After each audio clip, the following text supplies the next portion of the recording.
participating in any official fights. Nobody who values their life would be willing to get in the ring with you. However, you two haven't tried betting on the outcome of a pancration match yet, have you? Just go talk to Rusimov. Buy a ticket for whichever fighter you think will win. There's a big payout if the fighter you support comes out on top. But we don't know anything about the fighters. How can we possibly know who to support? That's normal. Just watch a few matches and get a feel for the fighters. It won't be long before you can pick winners in your sleep. He's got a point.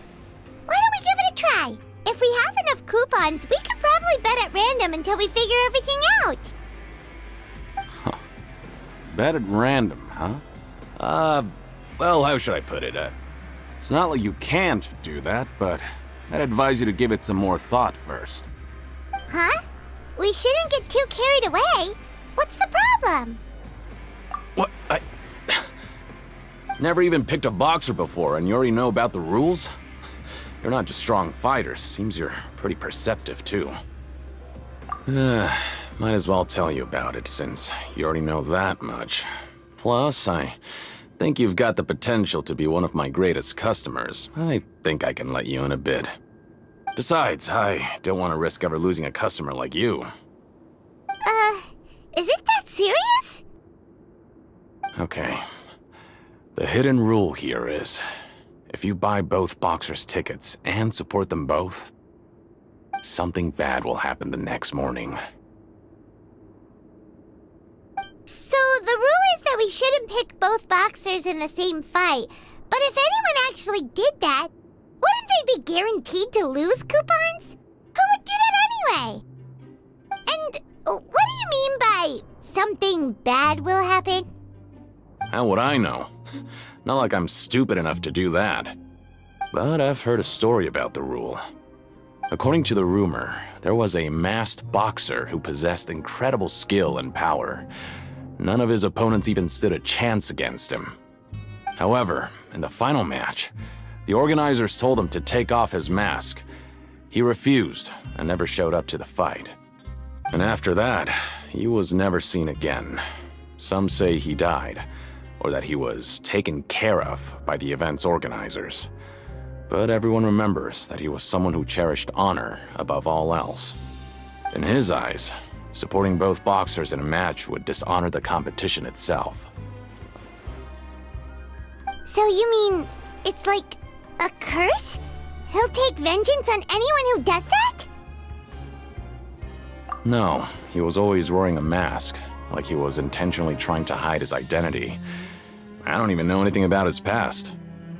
Traveler, do you think that boxer was... Huh? We will? You're not serious, are you? Look, here I was just trying to be nice and warn you, yet here you are trying to break it on purpose? Yeah, it sounds pretty scary to Paimon.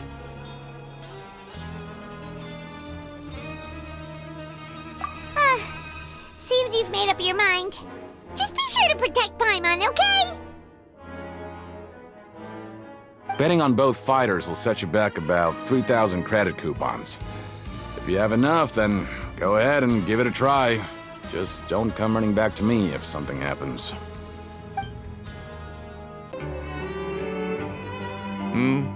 Are you two here to buy tickets? Better be quick about it. Another match is about to start. Who are the boxers in the next round? We have the reigning champ, Le Grappler, versus a contender from the Eastern Prison Block, Demon Horde. Are those their nicknames, or did they choose those names themselves? Either way, super weird. Since you're new around here, I'll help you out and give you a little suggestion. Even though Le Grappler is the crowd favorite, Demon Horde is a first-class dark horse with incredible potential. Anyway, for this match, I recommend that you pick... Huh? For both fighters?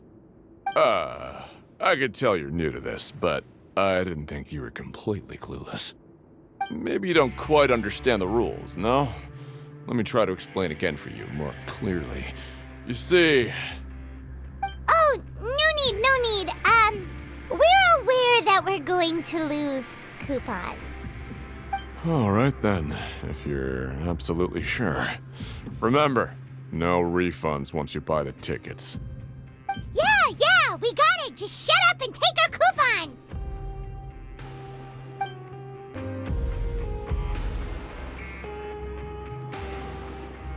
Hey, Traveler. Paimon. Package here for you. The next time you buy something, go pick it up yourself. I'm not a delivery man, you know. Huh? A package? For us? Did you buy something, Traveler? Paimon's not quite awake yet, so why don't you go take a look? Ah, right! Yesterday we broke the hidden rule and bought tickets for both boxers. Oh, maybe this package is the bad thing that Colin said would happen. Paimon suddenly feels wide awake. Wait, maybe let Paimon go hide somewhere first. Just call Paimon after you opened it. Hey, wait! Paimon's still here! Don't open it! Ah! Huh? What is it? Are you okay? Let Paimon take a peek too. Oh, it's just a small bottle. But the color of the liquid inside looks so wrong. Almost like... Alright, that's enough of that. No need to say it out loud. Paimon already knows what you're trying to say. Ugh, no way. Get that stuff away from Paimon. Paimon thinks we shouldn't open the bottle until we figured out what's going on.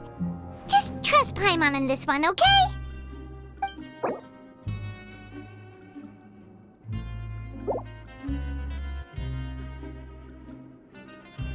What do you have planned for us?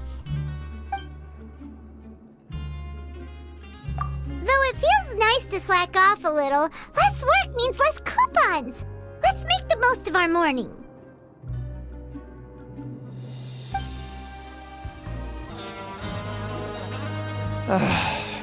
If there's no way to send it all out, maybe I'll never get a chance to leave.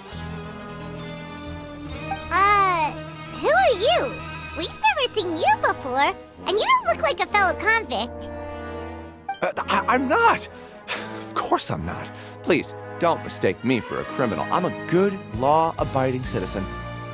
Then what are you doing here? You sure seem anxious about something. I'm a promoter for Fontaine, and I'm usually responsible for promoting our drink products. I thought I could complete my task here quickly and return to headquarters, but I've been here way longer than I anticipated. Oh, a promoter from Fontaine. So what kind of problem did you run into? I'm so upset. It's all because of that Duke. After discussing the company's promotional plans with him, he told me outright that my project was worthless. However, in light of our long history of successful collaboration, I still tried to patiently explain the details. However, to my surprise, he just cut me off while I was speaking. Let me take a moment and recall his exact words. I'm just gonna stop you there and say no. If anything, I'm saving you time. It seems you don't fully understand the value of credit coupons here, nor do you understand the value of your own products. The former is because you are from the overworld. That's understandable, and I don't blame you for that. But as for the latter, only someone monumentally stupid, so breathtakingly stupid that they were completely ignorant of the value of credit coupons, despite living in the underworld, would ever possibly consider buying your drink. Let's just forget it. Anyway, that's how he rejected my proposal and asked me to come up with another solution with the condition that it doesn't cause any trouble for him. Can you believe that guy? Well, he is the head honcho here. Not much you can do about that.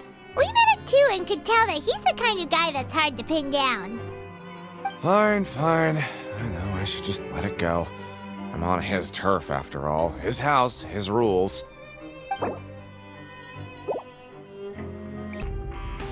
Hey, what are these papers scattered all over the ground? Are they registration forms or something? Maybe not. Every page has the Fontaine symbol on it. Maybe it's some flyers from the company. Okay. But if someone catches us, they could accuse us of trying to steal the company's secrets, couldn't they? Oh, you're right. Guess there's nothing to worry about then. Let Paimon have a look here. Without assistance from the Fontaine Research Institute, development of the new product has been slow, and some researchers on the project have voiced concerns. We have no choice but to let the new product undergo the first phase of promotional trials without a designated name or packaging. We will adjust the direction of future development according to feedback. We have decided to only conduct closed, small-scale trials for the time being. Sure doesn't seem like anything unusual. The company is just trying to develop some new products besides Fanta. But it sounds like things aren't going well at all. Let's put these papers back where we found them and make it look like nobody went through them. Okay, good. Hey, I heard you crazy fools really did it. You bought tickets to support both fighters, didn't ya? Well, did anything happen? Well, the next day we received a mysterious package, but we still haven't made any sense of the contents. So it is real. You didn't become cursed or anything like that, did ya? Are you both still okay? Wait, are you sure that it's still you controlling your bodies right now? Paimon's not sure. What do you think, Traveler? Oh, okay. Well, that's good. Yeah, you two don't seem to have changed at all. But I wouldn't let your guard down just yet. Still, I didn't expect you would actually do it. You'd actually throw away coupons like that just to satisfy your curiosity? Even if we bought tickets like everybody else, it's not like we could hope to earn any coupons. When it comes to things like this, it's always the organizer who makes the real profits. Hey, just what are you trying to imply? The Pancration Ring is an honest business, and we really don't make much from selling tickets. We make so little that even the current tournaments can only be held thanks to funding from the producer of Fanta. Oh, so it's the company that manufactures Fanta sponsoring the events? Paimon thought all of this was thanks to the Duke's support. Let's just say it's a mutually beneficial arrangement. They reached out to us first, hoping to promote Fanta products in the Fortress of Meropide. Anyway, you try and take extra good care of yourselves these next few days, you hear?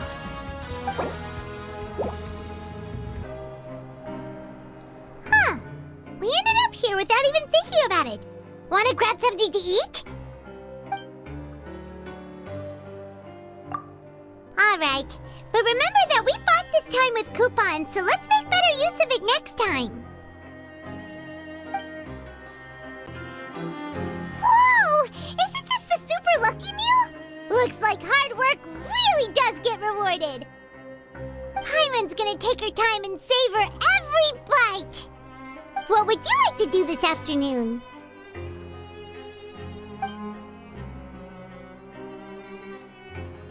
After working here so long, we're really starting to get the hang of it. But doing the same thing all the time can get old pretty quickly. How are you holding up? Yeah, it's good to kick back and relax once in a while. A bottle of crimson liquid? Paimon still doesn't know what to make of it. Do you have any ideas, Traveler? Really? Then it looks like that part of the investigation led us nowhere. Well, maybe we'll have better luck tomorrow. Good night, Traveler. Investigated 2 of the hidden rules. Paimon didn't think this prison would have so many weird things going on. We'd better pick up the pace with our investigation, otherwise we'll never get anywhere. Yeah, let's skip work for now and put our time to good use.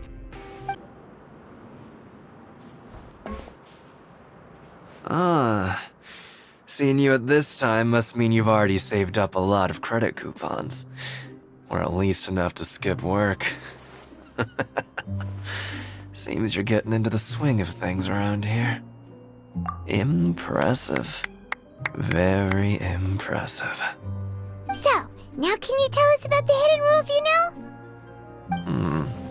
If that's what you want to know, I guess you couldn't have come at a better time. Huh? What do you mean it's a good time? Leonid and those other pesky broke urchins have all gone to work in the production zone. I wouldn't want them listening in without paying up. We get it! Just tell us already! So, you know those pipes that make strange sounds? Don't ever, ever go near them at night. Even if you manage to avoid the guards, you might find something even more terrible there. Something even more terrible? Like what? A group of cannibals. Cannibals? In the Fortress of Meripede? Every month, they meet a few times in the dead of night. Rumor has it they might be connected to the people that have disappeared here. But what's even scarier is that they have a special proclivity. Since they have no way to dispose of the leftover remains, they have ways to transform them into other forms and keep them in the fortress forever. Paimon might already know what you mean by other forms. So that's what's going on here. Oh, Paimon's stomach doesn't feel so good. You two look pretty skeptical. No matter, learning the truth behind dark secrets isn't necessarily a good thing. I've got things to do too. I suggest you just act like I never told you anything. Traveler, can we just trust him on this one? Oh, Paimon doesn't want her blood and flesh entombed here for all eternity? Oh, so that's how you see the situation. Huh. You know, Paimon does feel a little better about it now. When will all the secrets end? Their attitude sure is suspicious. Like they're trying to avoid us. But if they're being so obvious about acting weirdly, do you think they might just be trying to lure us in? Oh, this is all getting way too creepy for Paimon. So you mean we still need to investigate some more? Okay, if you say so.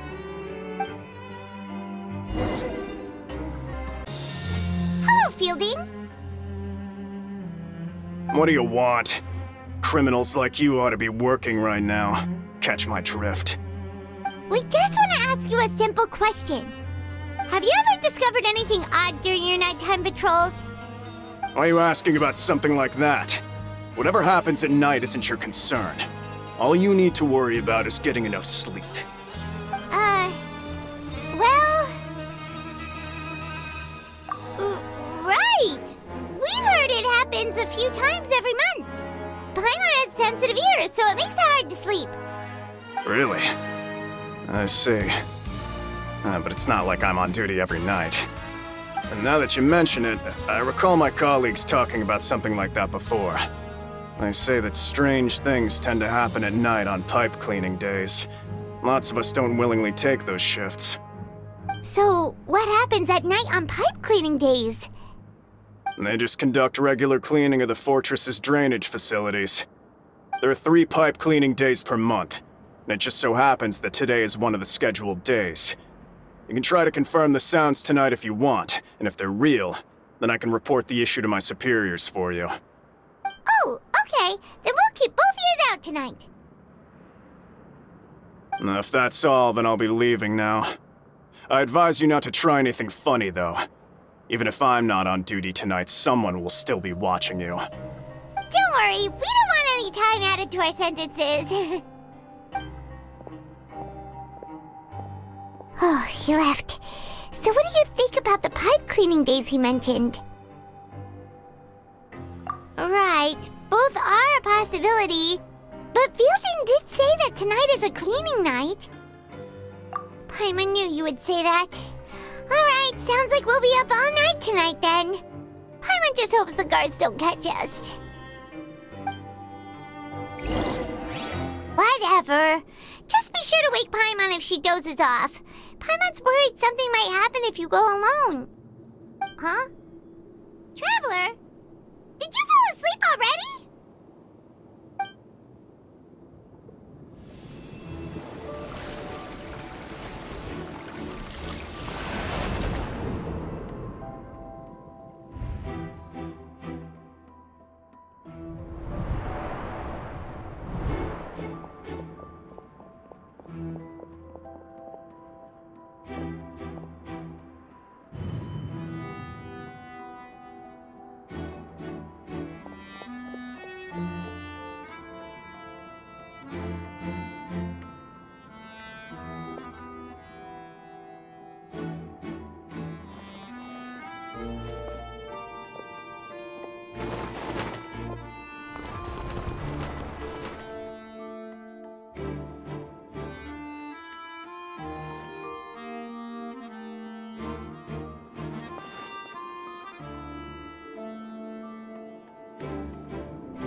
Traveler, come on, wake up! Oh, it looked like you were just peacefully sleeping to Paimon. Well, what did you see this time? Really? So we're finally starting to figure out what actually happened! But what about the cannibals? How do you explain them? Okay, well, it's about time for us to get moving. Just be careful to avoid the patrolling guards.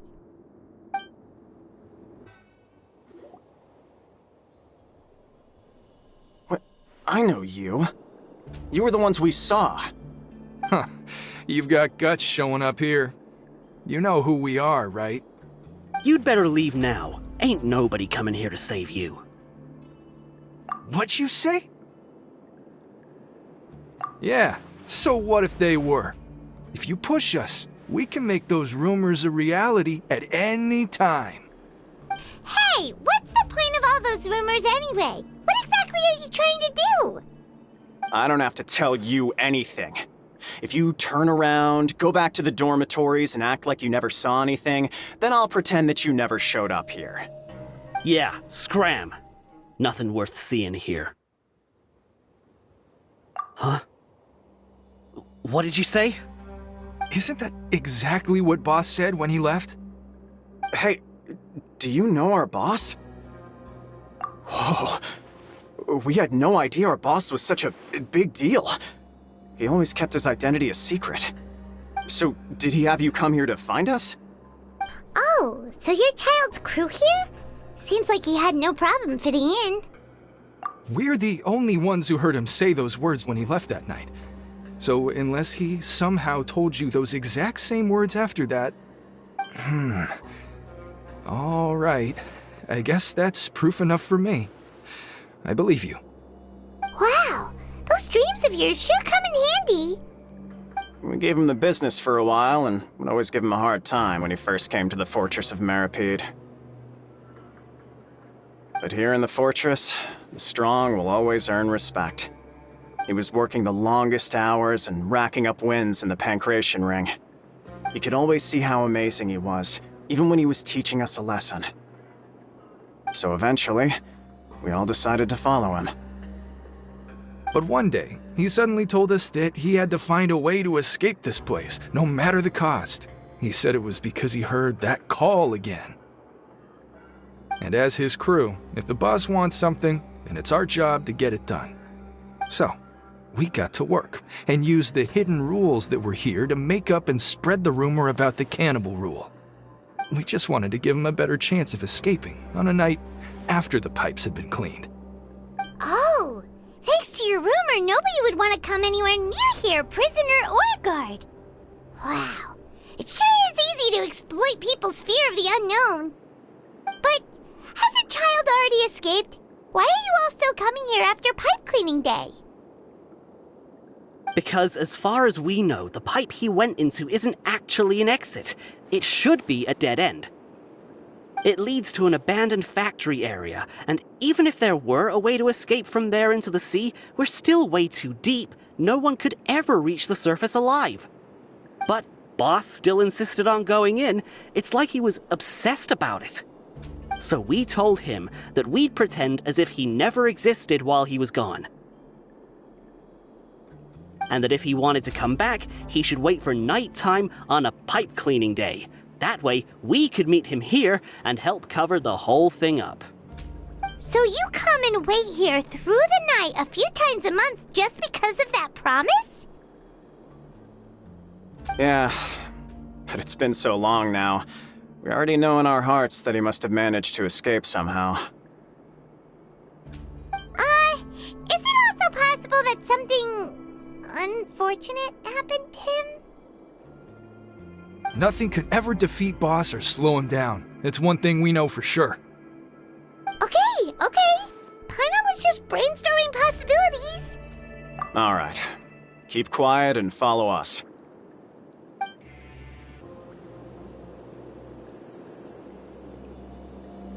The way up from here has been sealed off. It's impossible to get through. Boss left by going down from here. It wasn't full of water at the time. Later, we came back hoping to have a look. That's when we found out it had been completely flooded. It's impossible to navigate unless you're an extremely skilled diver. Do you think Childe got trapped by the water? Not likely. We all know that Boss was an incredible swimmer. Really? Then have him come investigate, pronto. Just be sure to tell us if you get any news about Boss. It's getting late. We should leave before the guards come this way. Yeah, we learned a lot about what happened to Childe here. Let's get going! Whew. We finally learned some key information. Seems all of our investigative work has finally started to pay off. When you said you knew a diver, you were talking about Fremine, right? If we ask Linny, he'll definitely have Fremine help us. Ugh. Why is Childe like this? What was he doing going into the pipes? Not making our jobs easier, that's for sure. Fortunately, though, it seems like it's only a matter of time now before we find out what really happened.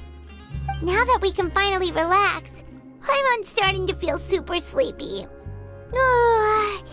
Let's try to get some rest while we still can. Nighty-night, traveler! It's morning already. Paimon still needs more sleep. Huh? Wait, look over there! Isn't that... It's one of Linny's cards! Let Paimon see what's written on it. Maybe you haven't heard, but today is the monthly free day. Everyone has the day off today, which makes it the perfect time to do some investigating. It's been a while since we last talked. Have you been making any progress lately? Let's meet at our usual spot in the factory area before lunchtime. I have new information. Ooh, today's our lucky day. We have the day off. From the sound of it, Lenny's been making progress with his investigation. Wonder what he's discovered. We still have some time before we meet up. Let's talk with the people here for a bit more before we go.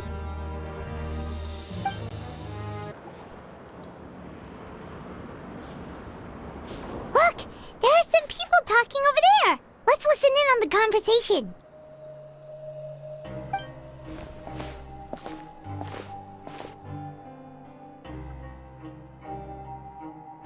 If you ask me, those pompous parasites on the surface act like they're all a bunch of aristocrats. Do any of them give half a hoot about a bunch of dogs like us? Hey, speak for yourself, mate. I'm no dog. Oh, you think you're special or something? If you're here, then you're just a convict like the rest of us. I've heard that even if you're released after serving your sentence, going back to life on the surface ain't any better. Once a criminal, always a criminal. We're marked for life. I don't buy that. Hey, how cool would it be if the whole world was destroyed by a giant flood and everyone had to start over from nothing? What kind of filthy bilgewater are you spewing? I have family up there. You best shut your sewer hole with talk like that. Listen, Things ain't so great on the surface, but who says that you have to leave? I've heard that you can still stay here and work even after you've served your sentence. Not bad if you ask me. Who wants to live in the ruddy overworld anyway? And what makes you think they want to hire someone like you? It's one of the great mysteries of the universe, how someone as useless as you is so confident. Whoa. Sounds like they're really unhappy about the overworld. Speaking of which, Paimon never heard anyone use the words overworld or underworld when we were living up there. Is that only something the inmates down here say? That's true.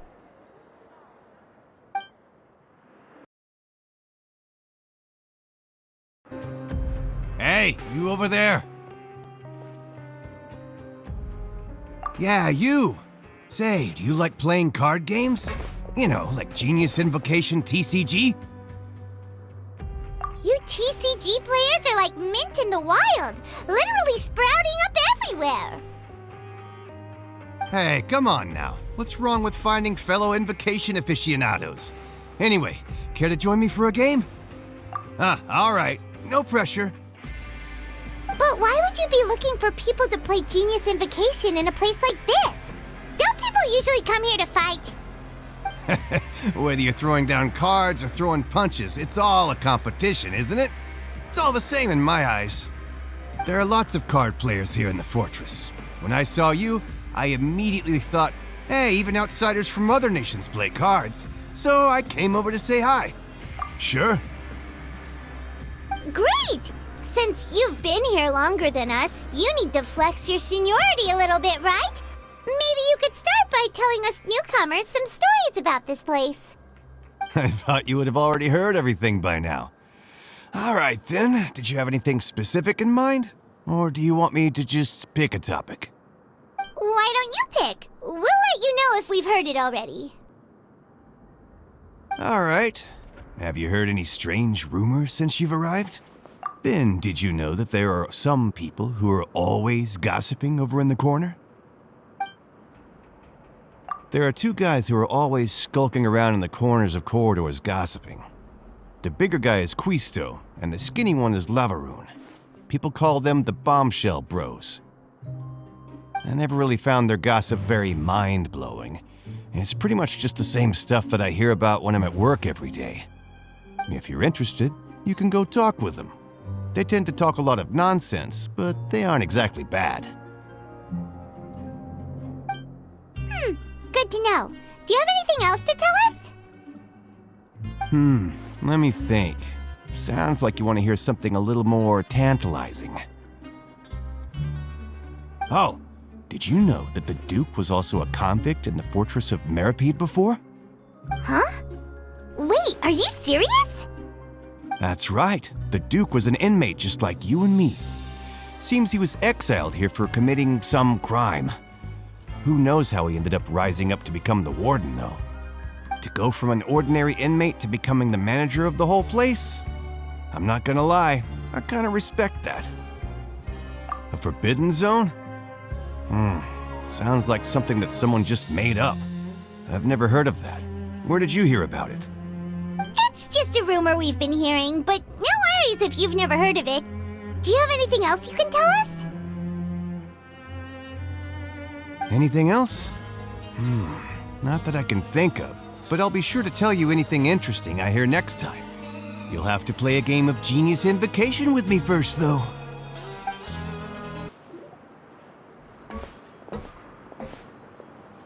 There's a group of people over there. Let's go listen in. So I said, that's not a faucet. Hey, who are you two? Why'd you come over all of a sudden? Oh, sorry for eavesdropping. Sounds like you were talking about something private. What's the matter? They're just looking to join in on our fun, that's all. Hey, don't pretend like it's okay for them to just interrupt us like that. Yeah, fine. You're lucky we don't mind extroverts that much. You hear that, Quisto? We're nice. Your expressions tell me you're looking to hear some juicy info, am I right? But before that, it just so happens that I know you two. Really? Are we that famous? You're kidding. How often does anyone get a personal tour led by His Grace himself? Practically everyone was talking about it. Word has it that you also caused quite the kerfuffle. A little mistake, huh? I like the way you put it. You see, people with a good attitude can join our group anytime, unlike some of the others here. Your group? I'm Quisto, and this is Lavaroon.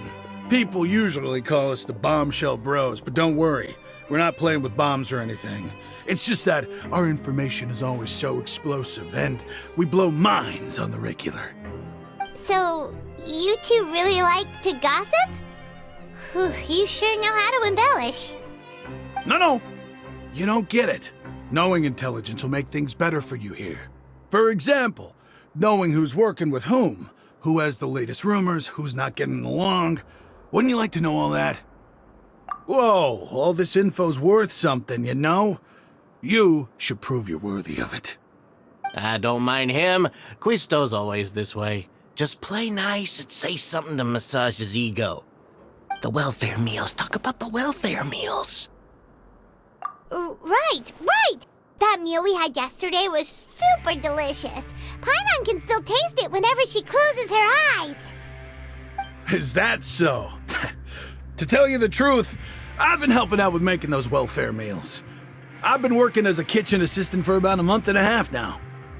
Oh, so you're the one who made those delicious steaks. Amazing. You could be a professional chef. You are correct. I am a true professional. In fact, I even went to culinary school. But enough about that. Since you like my cooking, I guess that means we share similar tastes. Listen carefully. This little bombshell will help you learn what's really going on here in the fortress.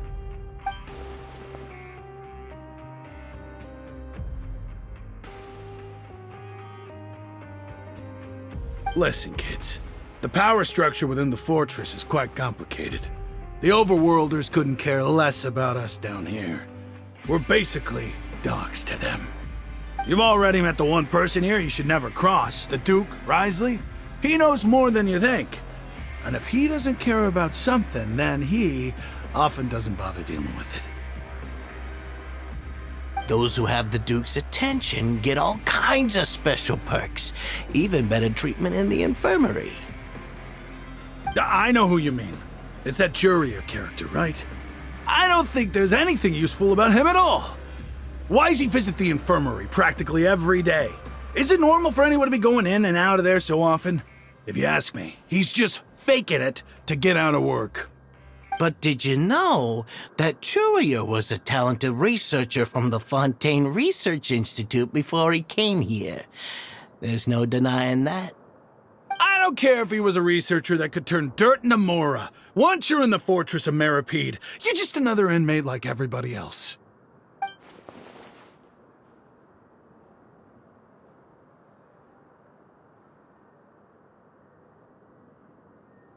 Speaking of which, the last time I saw him, he was passing by in the corridor with Lorvine. I also heard they started arguing in the library and got into a fight, right? Guess that's just how terrible of a guy he is. You mean he hit a woman? Wow, I never imagined he was that bad. But that Lorvine's also quite the odd one, you know? She's always gabbing away, got into a fight with a man, and she also got sent to the infirmary. Come to think of it, I always see her going to the sick bay every couple of days, too. Huh. Wait a second. You don't think? Do you think could it be that they're secretly meeting there to go on dates? But it's really hard to imagine. After all, I do remember seeing Lorvine beat Jurier to a pulp that one time. And we might be overthinking things.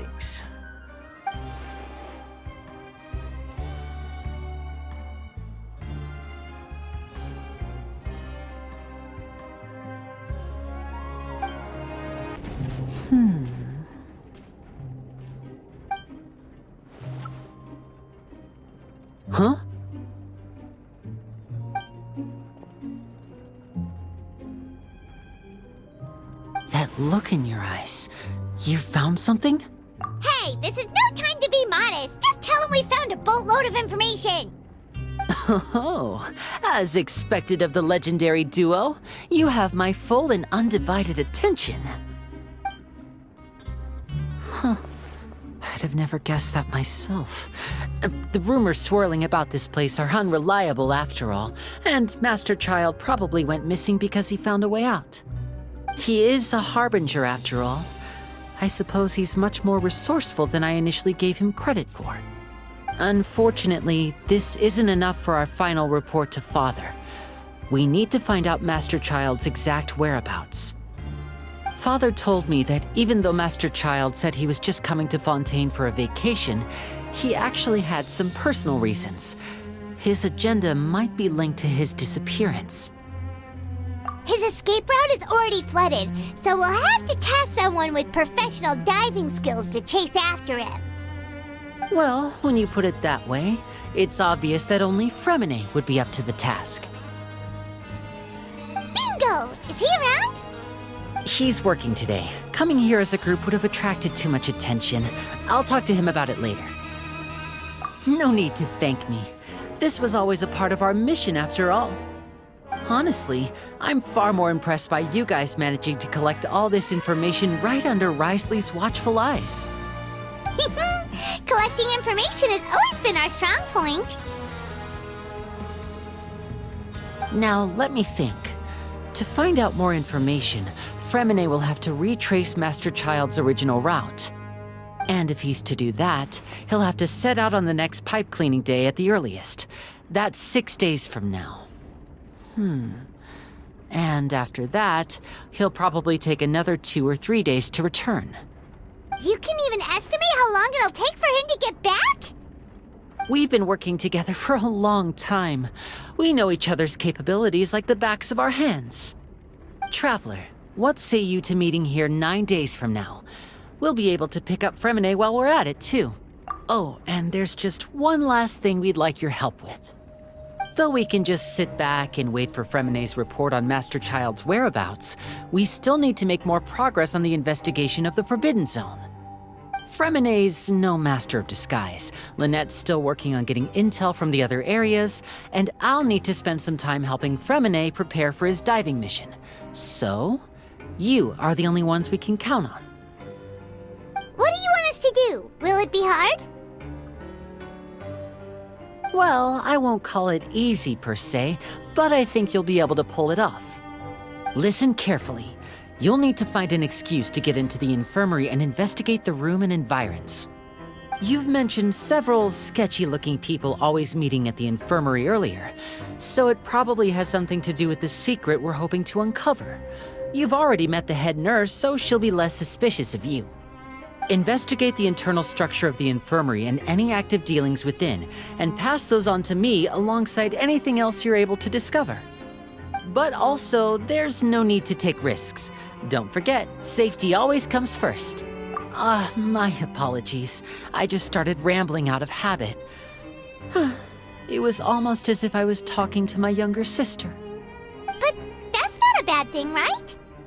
All right, then we'll head out as soon as we finish our prep. Let's go our separate ways for now, then. Don't forget, we meet here again in 9 days. Stay safe.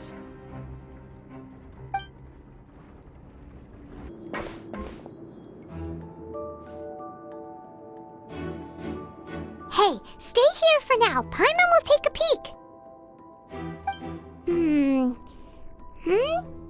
There seem to be several people inside.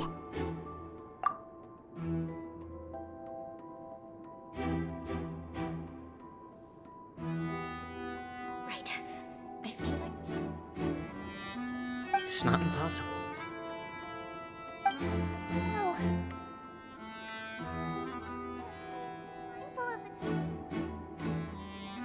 Oh. It's a bit hard to understand them from here, so why don't we just try to talk to them in person? Let's go as soon as you're ready.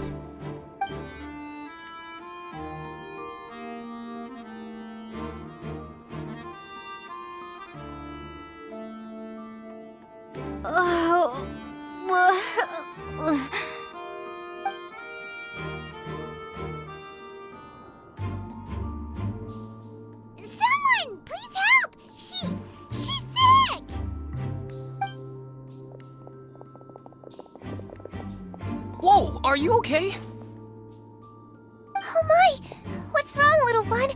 There's no need to panic. Take a deep breath before you begin.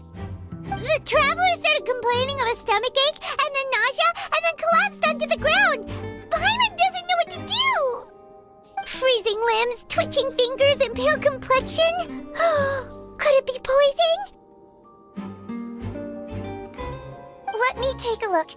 Please, lie down over here. Don't worry, I'll get you to the bed safely. Here, hold on to my shoulder and walk slowly.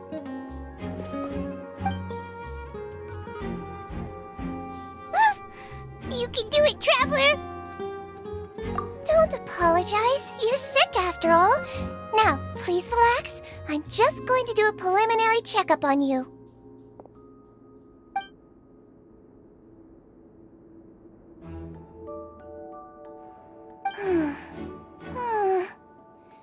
I see now. My checkup has confirmed that she's not in any mortal danger. That's our worst fear out of the way. Eh? Oh, that's good. But... I'll continue my diagnosis of the patient now. Please, relax and take a deep breath.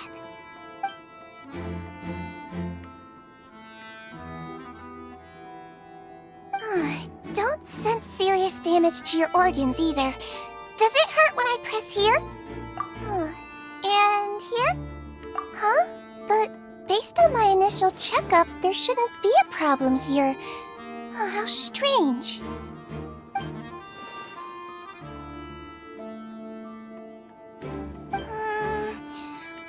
What about here? Does this hurt? Oh, I understand. So that's what it is. I think you just ate something that disagreed with you. That's all. Nothing too serious. Outside of a pretty bad stomachache when it decides to act up.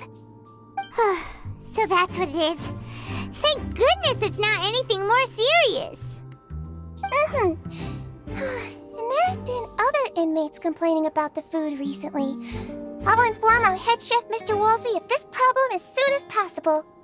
Congratulations! The health risk is incredibly low, so you should recover within a couple days. Why don't you take a rest here while I go get some medicine for you?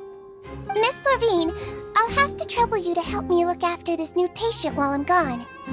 Very well. And she hopped away just like that.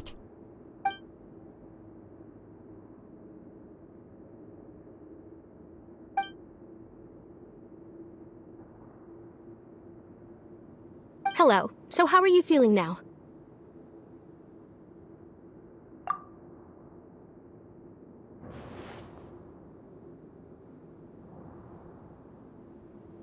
Her stomach aches really bad. She was stumbling about the whole way here, so Paimon's really worried. If Miss Sijuin says it's not a serious problem, then there's no need to worry. She's the best medic we've got down here. But it also looks like she's the only medic you've got down here. Well, that's true. What do you mean, that's true? That's really misrepresenting the situation. Of course I can't speak for the whole fortress, but it's not like everyone imprisoned here is useless, you know? Though they may have committed crimes and gotten locked up here as a result, they still know a thing or two about medicine, and they help Miss Sijuin take care of the sick and injured. Yeah, you're right. But did you have to lecture me about it in front of another patient? Aren't you a patient too? Where did all your energy come from? That's correct. Sorry, I got a bit ahead of myself. Are you two also sick? We've been sick a while. I come back every once in a while for checkups, and to pick up the medicines Miss Sijuin prescribes for us. That's just the nature of chronic illnesses. As for her... you could say she fancies herself as Miss Sijuin's capable helper because she learned a bit of medical knowledge ages ago. Please watch your mouth, Mr. Jurier. Don't forget that you are the primary reason I have frequent heart palpitations. Hey, don't start arguing now! Please, keep it civil at least!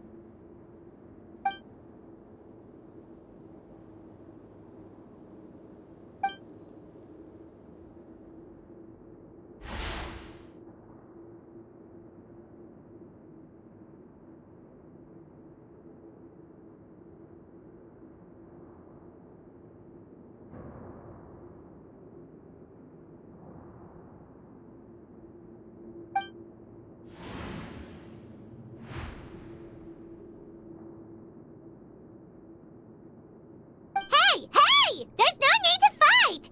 Everyone will be released someday, so there's no need to argue over silly things like this! But... Release. It's way too early for us to even think about that. And who the heck knows if we'd even be able to continue our previous lives?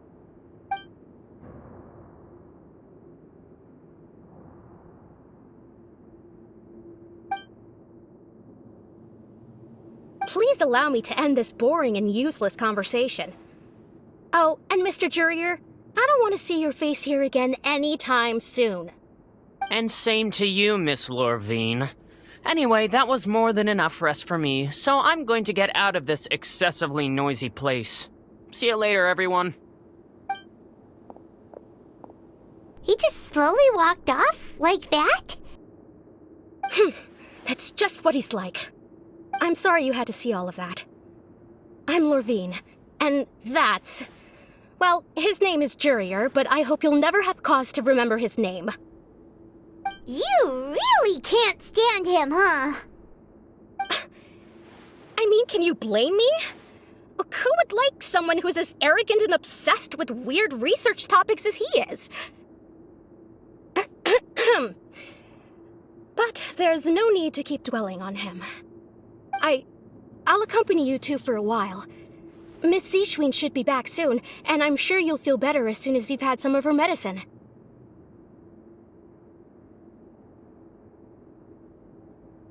No, it's nothing. I'm back! Did you rest like you promised? Thank you for getting our medicine, Miss Seashween. Did you all cooperate with your bed rest? I trust that nobody got up to walk around. Good. Here, this should be 2 days' worth of medicine for you. Take 1 pill now, and then continue your bed rest. Miss Lorvine, I left in a bit of a hurry just now. Do you still remember if we discussed the color of the pill that you should be taking today? I remember. You said it should be yellow.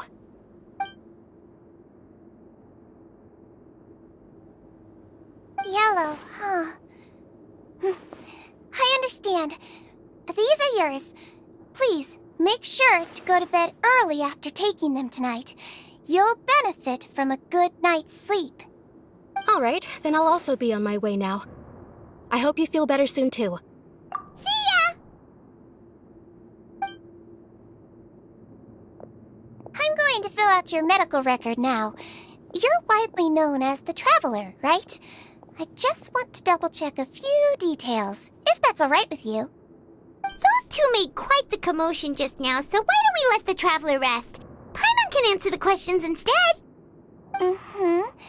So her primary symptoms are abdominal pain, with secondary symptoms of nausea. Is there anything else? That's it. All right, then. Is there anything we should know besides to take the meds? No, her base constitution is quite good, so I'm sure she'll recover quite quickly after taking the medicine. Please, make sure to stick to bland or less stimulating foods, and don't stay up too late at night. Got it. Paimon will hold the Traveler to that for sure.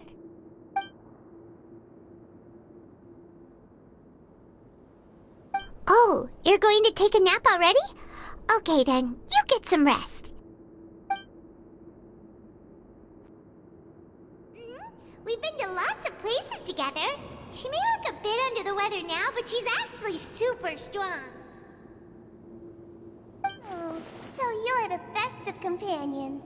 Well, don't worry, she'll recover soon. You're awake. How do you feel? You slept for a really long time, but we never left. Well, now you can go back without a worry in the world. Remember to take the meds regularly, and don't forget bland foods. Thank you, Miss Seashween.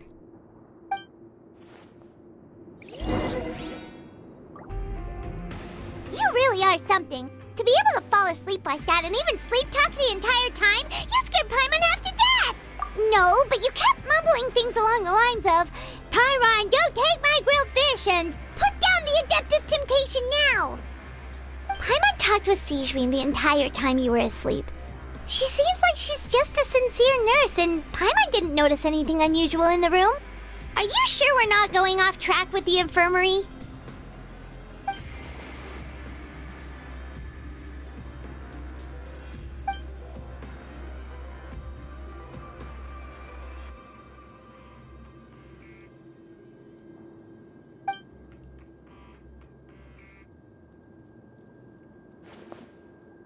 Whoa! You really are super thorough! All those tiny little suspicious things that Paimon didn't even pick up on! We've gotta give the info to Linny!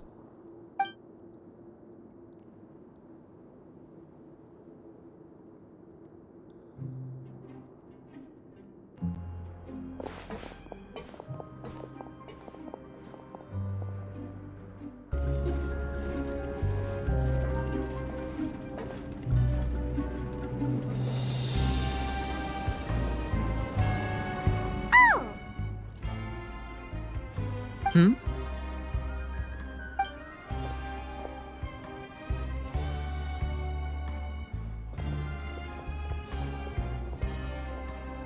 Did you two run into any trouble over the past few days?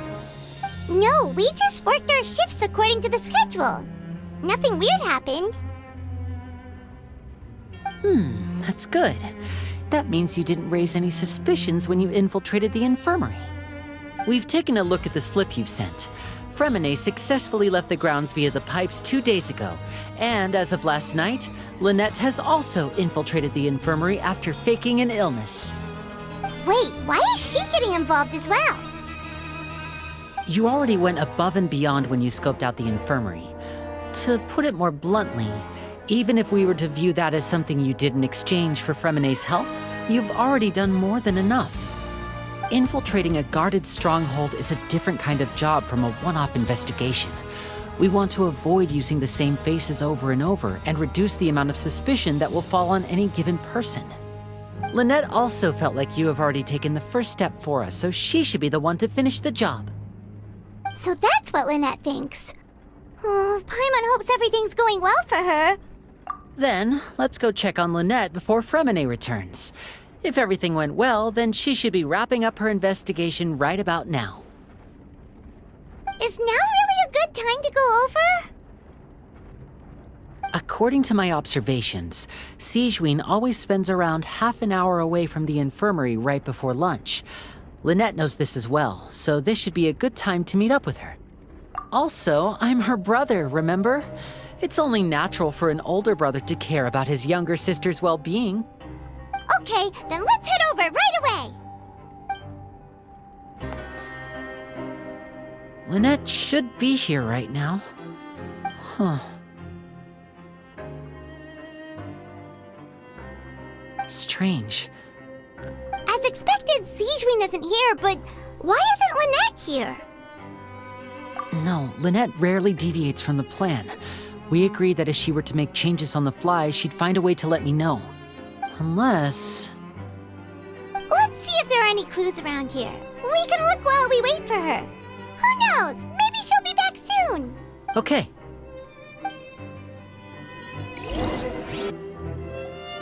There are some books here and a few files. They all look like medical records.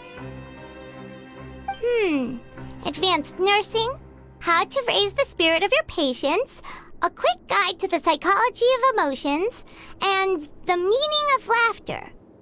These sure are some interesting books. Who knew Sigewin would be interested in these kinds of things? She even has books on understanding people's motivations and feelings. Is it because she's a Melazine? Or does she have a need to understand her patient's emotional state? Seems quite normal to me. These are skills that would come in handy for a nurse from time to time. None of the beds have any signs of having been slept in. Except that one over there. That's the one Lynette must have used, right? You said she was pretending to be sick. She would have said her migraine was having a particularly bad flare-up. Generally speaking, the head nurse would then ask her to lie down and rest while she left to retrieve the medication.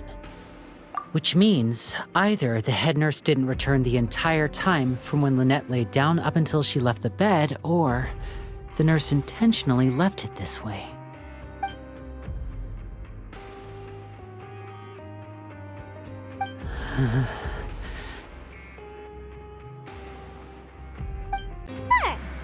Wait, this thing? It doesn't look like it's been disguised that well.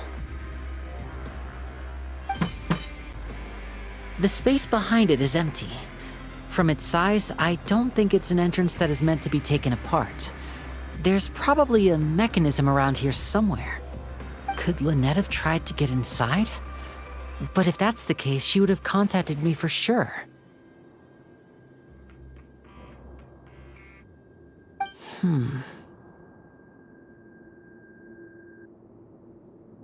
Let's look around here for some more clues. Don't panic, just take another look.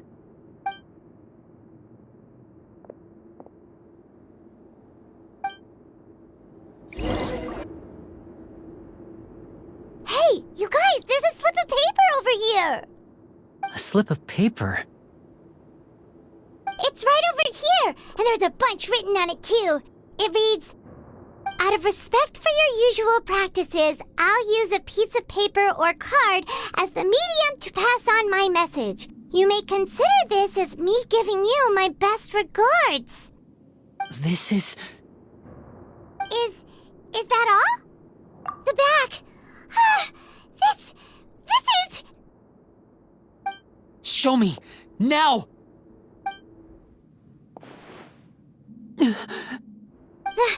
That look on your face. Paimon's reading it now. Would you care to guess where Miss Lynette of the Fatui could be right now? No. Could she have... Is she already... Wriothesley. Did he deliberately leave the infirmary unguarded to use it as bait? Wait, you mean he was aware of our goals from the very beginning? But why? We didn't run into any trouble last time, and he also never reached out to us since. Yes, that is a crucial question. Wriothesley, he doesn't do anything without a clear goal or reason. So this means he had no concerns about your activities from the very beginning. You're not from the same camp as us. You were sent down here by Nervulet, so you have no conflict of interest with Wriothesley. We're a completely different story, though. I'd like to know that, too. Why did he only go after her? Don't panic, just think everything over. I have to stay calm. This is not like what happened last time. The situation's different now.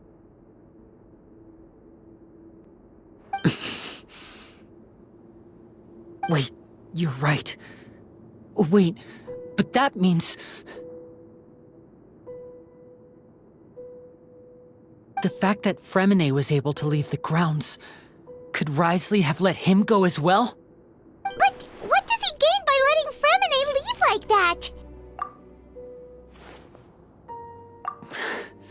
So he's challenging me and trying to provoke me, I'm sure of it.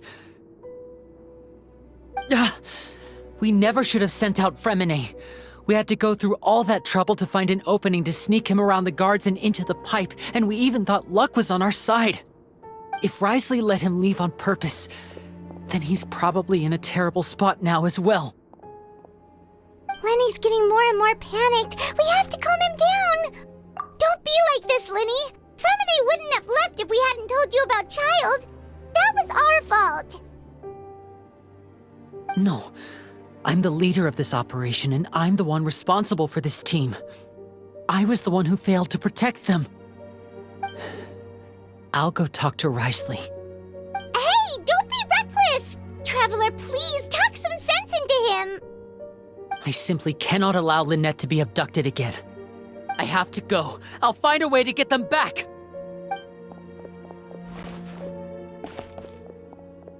He's rushed out the door! After him!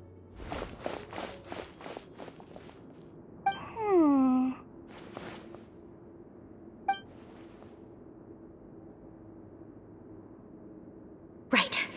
I feel like we still have some room to make changes on these details.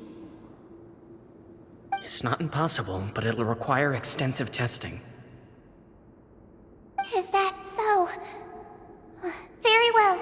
Then please be mindful of the time. Huh? Is someone? Pack everything up. Whoever's outside is eavesdropping. They'll probably come in once we stop talking. Someone! Please help! She's sick!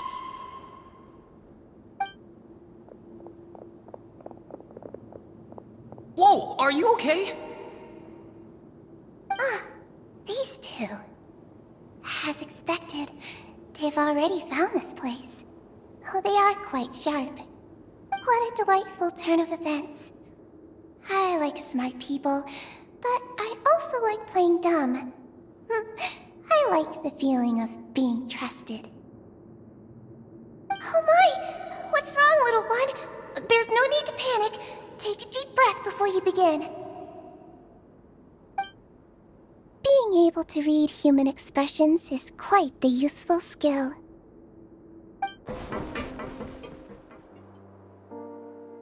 Come out and face me, Risley! Aren't we at an administrative office space? Why don't you at least try to follow even a couple rules from the fortress's indoor management regulations? What did you do to my sister? I ran into the young miss at the infirmary. I'd heard that she was suffering from quite the migraine, so I decided to invite her over for a cup of tea. I do have some teas in my collection that can work wonders against such an illness. Stop joking around! Where did you take my siblings? I have also heard that your performances are quite the spectacle. Miss Lynette would sometimes enter a box filled with water, only to emerge the next second from another place altogether. Maybe she'll appear behind you right now if you were to turn your head. Is he trying to trick me into turning my head? No, he's probably not looking to attack me right now. All of the hostages are in his hands, and he's even in the mood for small talk. That means Lynette is probably still alive. You knew we were investigating the infirmary from the start, so you deliberately aroused the traveler's suspicions and baited us into continuing our investigation, just so that you'd be able to kidnap Lynette. As for Fremine, no, you probably didn't even interfere with Childe's escape. You let him go so you could purge the Fatui members that we had planted into your ranks. There was no need to do so. The Fortress of Meripede is a pretty pleasant place. Most people enjoy their lives here. The only ones who act differently are those with personal agendas. It was quite easy to identify your colleagues. You removed our original members and spread the news of Childe's escape so Father would assign our team to come down and investigate. Fremine has also fallen into your hands, right? If you're oh so omnipotent and so in control, why would you need hostages? One correction. Lynette is in my hands right now, but Fremine is not. He's not? What do you really want? Linny! Oh, wonderful. Everyone is here, so I'll only need to say this once. Thank you so much for cooperating with me. Eager and to the point, I see. Alas, only Miss Lynette is currently having a cup of the fortress's finest tea. Although, as per your original plan, Mr. Fremine should also have returned to the fortress by now. But he has neither shown up within my gates, nor has he been taken into any kind of custody. So where do you think he may be right now? Wait, you can't mean... You locked him outside in the sea? I closed the fortress's gate to the outside world. That's all. Fremine's a star diver, so he should be fine, right? No, we're still here, so he definitely tried to find a way to come back for us. So we can't assume he might have made a break for the surface. But why would I do this, you may be asking?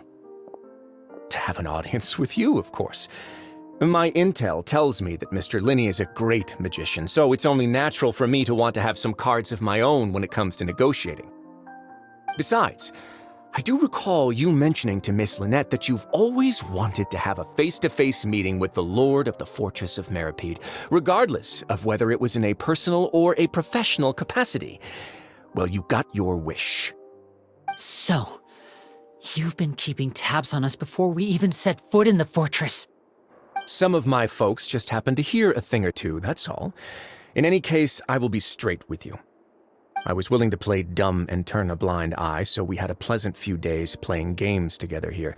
But once you started focusing on the Forbidden Zone, all of that changed. Mr. Linney, the cards are stacked against you right now. Miss Lynette is in my hands, and Mr. Fremenet is still slowly being pickled out there in the brine. You know just as well as I that he cannot last out there forever. You need do but one thing to guarantee their safety. I would like you to contact your superior, and ideally invite her over for a cup of tea with me. You want to see Father? But why should she bother giving you an audience? Well, if she cares for the well-being of her dearest children, she should have plenty of motivation to join me for a parents' evening. I've heard that the bonds between the members of the House of the Hearth are like the bonds of family. I don't see why she would refuse. Why did you think Father sent us to handle the Fortress of Meripede? This place is basically a no-man's land. It wouldn't be fitting for anyone as important as a harbinger like Father to come here in person. Oh, I see. So it's because she doesn't care for my place here. That's such a shame. After all, I've amassed quite the tea collection. I was looking forward to sharing it with her. Both Monsieur Neuvillette and Lady Farina have already received many samples as gifts. Was this the extent of your master plan to get to Father? No matter how much pressure you may put on me, I won't allow you to use us to blackmail her. You people really are difficult to get along with. All I'm asking for is a face-to-face conversation. Does she truly have no interest in the fortress's secret? Mr. Linney, you have one last chance to invite your father here. If you refuse... Linny! Instead of asking why I'm doing this, why don't you try to see things from my perspective for a second? From the very beginning, the Fatui has been actively infiltrating my fortress. I gave you a warning by cutting off the first few operatives I found, but that only caused you to double down. Had you given up on the fortress then and there, I'd have no reason to want to talk. Mr. Fremenet left the fortress on his own, and Miss Lynette tried to pry out my secrets right in front of me. No matter how you look at it, the responsibility for this falls on you. I shouldn't ask Father to do anything because of us. 6, 5...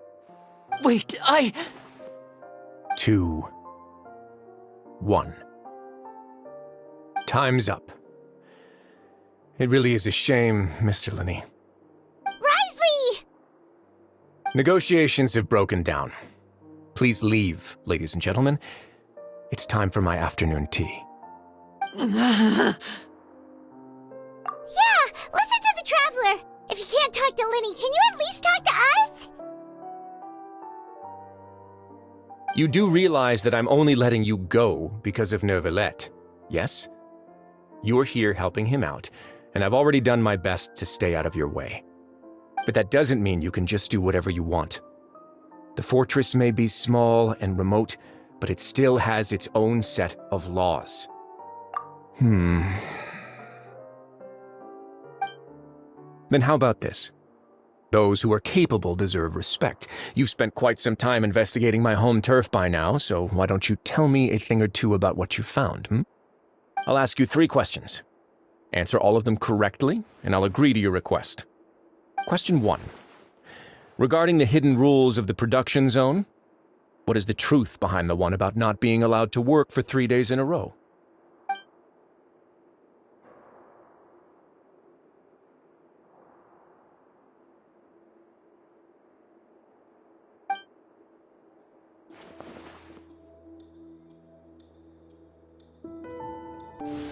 So that's what's going on. Paimon understands it now. Who would have guessed? The hidden rule of the production zone.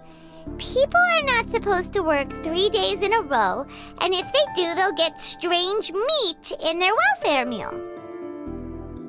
At first, we thought this strange meat must have something to do with the people who disappeared, but in reality, they were all prepared by Sigewinne, the head nurse.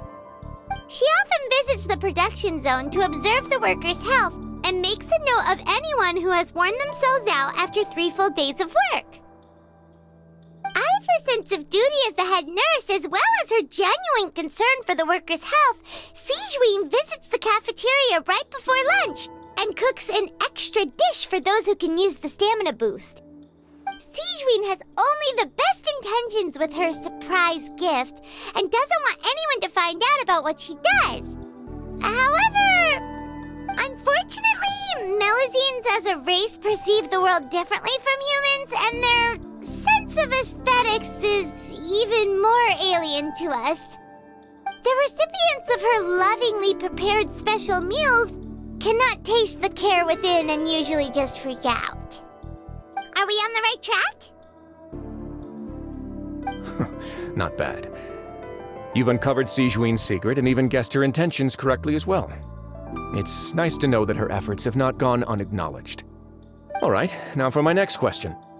There are also some hidden rules in the Pancration Ring, including the one that you're not allowed to support both sides of a fight. Why is that?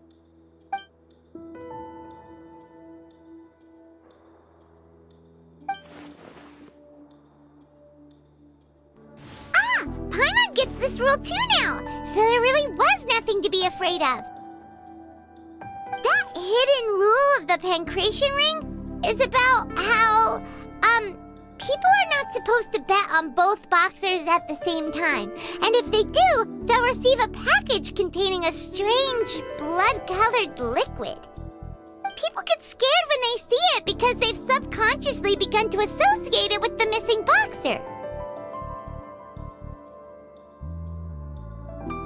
But really, it's just a bottle of the latest yet-to-be-named and packaged new Fanta trial product. A blood-red drink. It's no wonder even Fanta's own staff were questioning the company's decision-making.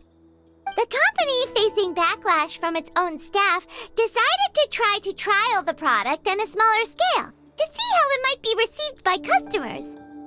They came to the fortress of Meropide and offered to sponsor the Pancration tournament so they could push their new product. But the Duke completely refused to even entertain the idea.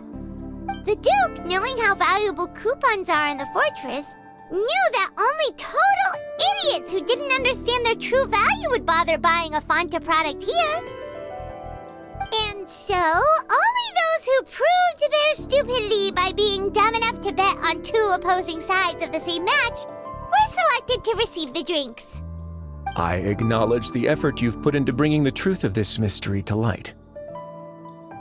Although, based on your description, that Fanta promoter is a bit too careless with his words, I may just reconsider my collaboration with the company. All right, and here's the final question. What's the secret behind our head nurse and all of her patients in the infirmary? Stop your cruel and pointless games, Risley! You know that we haven't finished our investigation, so there's no way we can answer the last question. The thought is, you'll pay for this! Ah! Lenny, are you alright? Oh, close one. I owe you, Sigewinne. That was a fantastic shot. It was nothing, Your Grace. Sigewinne? Though this gun may look like a toy, it's actually fully functional, as I just demonstrated. Sigewinne...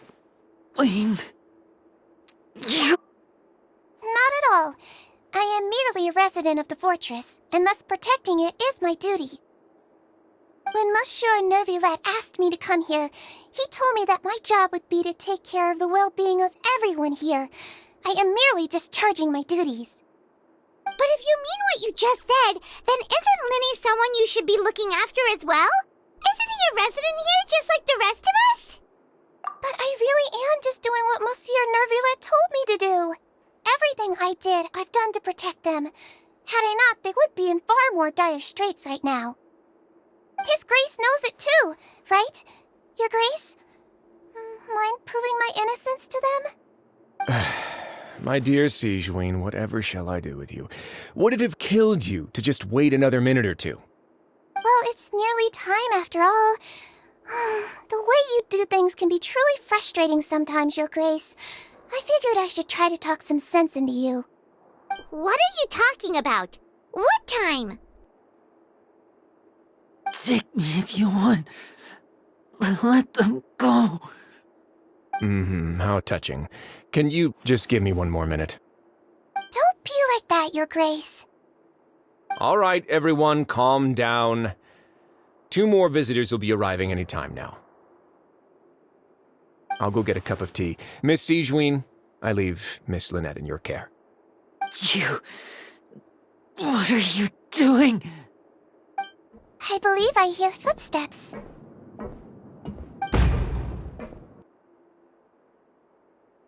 Some space, please. Ah, Miss Clarande. My door. Fremine! Fremine! What's going on? What is Clarande doing here? Work. I'm sorry about shooting you, Mr. Linney. The tranquilizing effect will begin to wear off soon. Please take it easy in the meantime, though. What happened to Fremine? Wasn't he diving just outside of the fortress? Why is he looking like...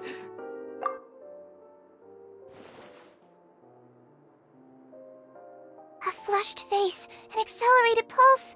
He must have consumed primordial seawater. What did you say? Please, make some space. I'll need to give Mr. Fremine a more thorough checkup. Your Grace, I'll leave the rest to you. I'll talk to Clarande while you get Fremine to where he needs to be. Everything else can wait. What's that look on your face? I thought I made good time on the way back. Oh, I'm just admiring your punctuality. Had you arrived just a few minutes later, Sigewinne may have been forced to shoot Mr. Linney again. How's the situation out there? The water has changed. It's pretty much as expected. The concentration of primordial seawater has increased significantly. I was only out there a short time, so it wasn't too bad. But if one were to stay for any significant amount of time... Well, you can see how that boy's doing. Where was he when you found him? The abandoned zone at the end of the pipes. A good distance into the water. Closer than I thought. He must have recognized it early on and tried desperately to swim back. Locking the door was necessary. I don't think we could have saved 2. Well, I did try to convince him that I had my reasons. Never seems to work, though. It would probably work on Neuvillette. He has a knack for picking out who had good intentions, even when the outcomes were all terrible. It's a bad sign if you're having to plead your case to Neuvillette. Want some tea? Not particularly. If you want to drink some that badly, just say so. Fine, I'd like to get some tea. Want me to get you a cup too, since I've already made it? Might as well then, I suppose. Actually, do you have a towel? I would like to dry my hair.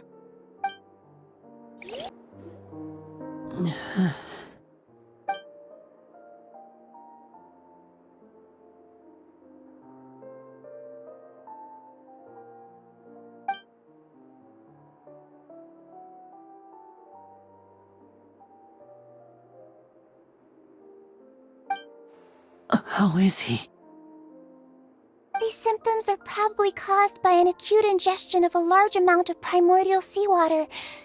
Still, his condition is not critical. Of course, it would be best if he stayed for further observation. Let's leave him here for now, and move him to the infirmary once he's recovered a bit more. Sorry. I am aware that the infirmary may not be your favorite place in the world at the moment. We do only have a single clinic in the fortress, however. Why would he ingest a large amount of primordial seawater after leaving the fortress? How could that possibly happen? Please, look after Mr. Fremine for the moment. I'll go fetch some medicine and a respirator. Oh, I'll bring Miss Lynette back with me. Where is she? How is she right now? Oh, she just took a nap in an empty room after I tranquilized her. If my calculations are correct, she should also be waking up right around now. You might not believe me, but His Grace and I actually made some snacks and tea for her.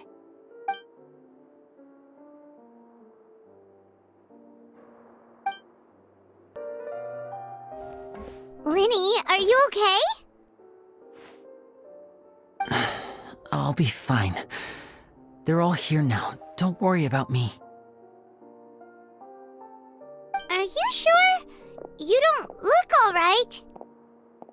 My hands and feet are still a bit weak, but that's probably just the residual effects of the tranquilizer shot. I'm back, everyone. Lenny! Oh, Traveler, Paimon, you're here too. Fremine? Is he... He'll be fine. But for now, please help me lift him up.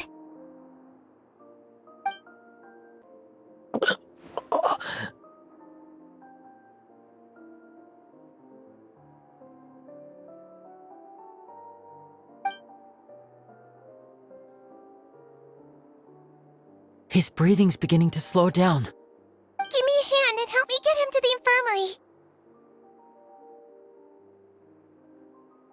Yeah, I'll take him from this side. Lynette, together? On it. Traveler, you seem pretty worried about him. Want to come with us? The Duke and Clarande are gone. They probably went to get some tea. The Duke will explain the truth in just a bit.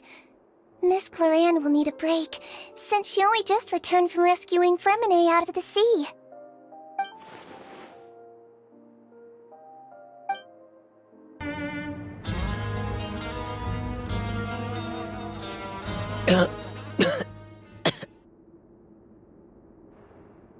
He's awake! Fremine, how do you feel? Linny... Lynette... We're all here. Where am I? The infirmary, at the Fortress of Meripede, Mr. Fremine, and you are no longer in any danger. How do you feel? Don't push yourself if you're not feeling up to it. Traveler... Paimon... It's been so long. The sea! There's something wrong with the seawater.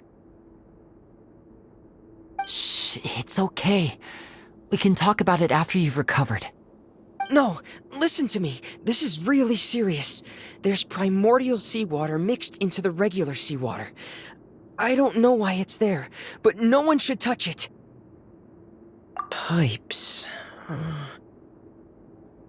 Right, the pipes. It's all coming back to me now.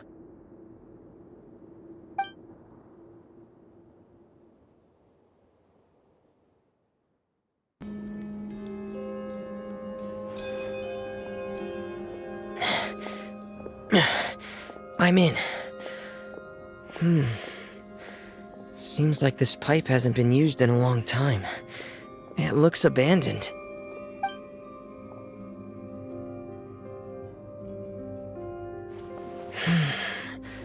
Where could Master Childe be?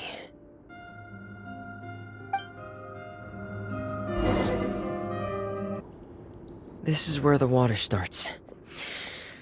Okay. Master Childe probably dived into the water. I'll go take a look as well. It's racing, and it's getting harder and harder to breathe. What's going on?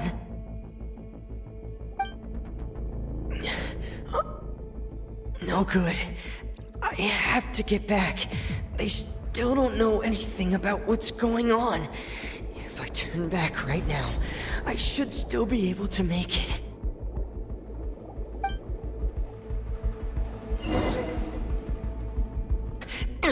I can't die here.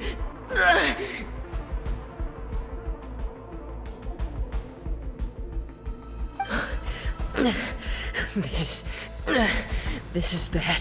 I'm feeling worse and worse, and I'm still underwater. I have to push on.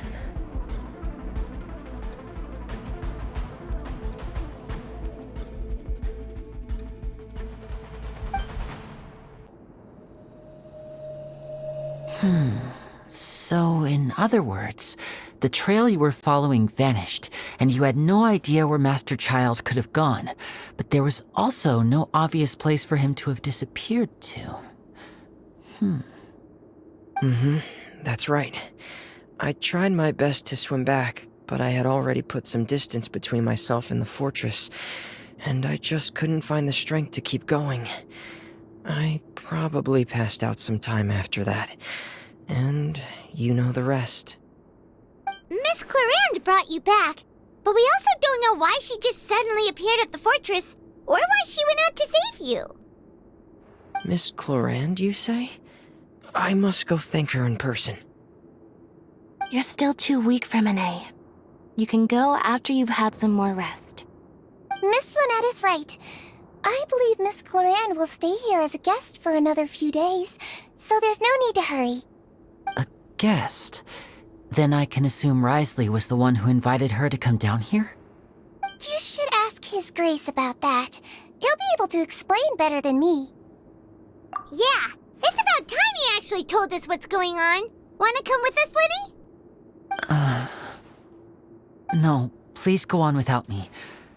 I don't want to leave just yet. Lenny. The logical part of my brain is aware that we're safe right now, but I still can't bring myself to leave. Both of you are just in danger. Understood. Then let's just sit together for a while. In that case, I'll leave the infirmary to you. The Traveler and I are going to head out for now. As long as you stay in here, I don't think you'll be disturbed. Thank you.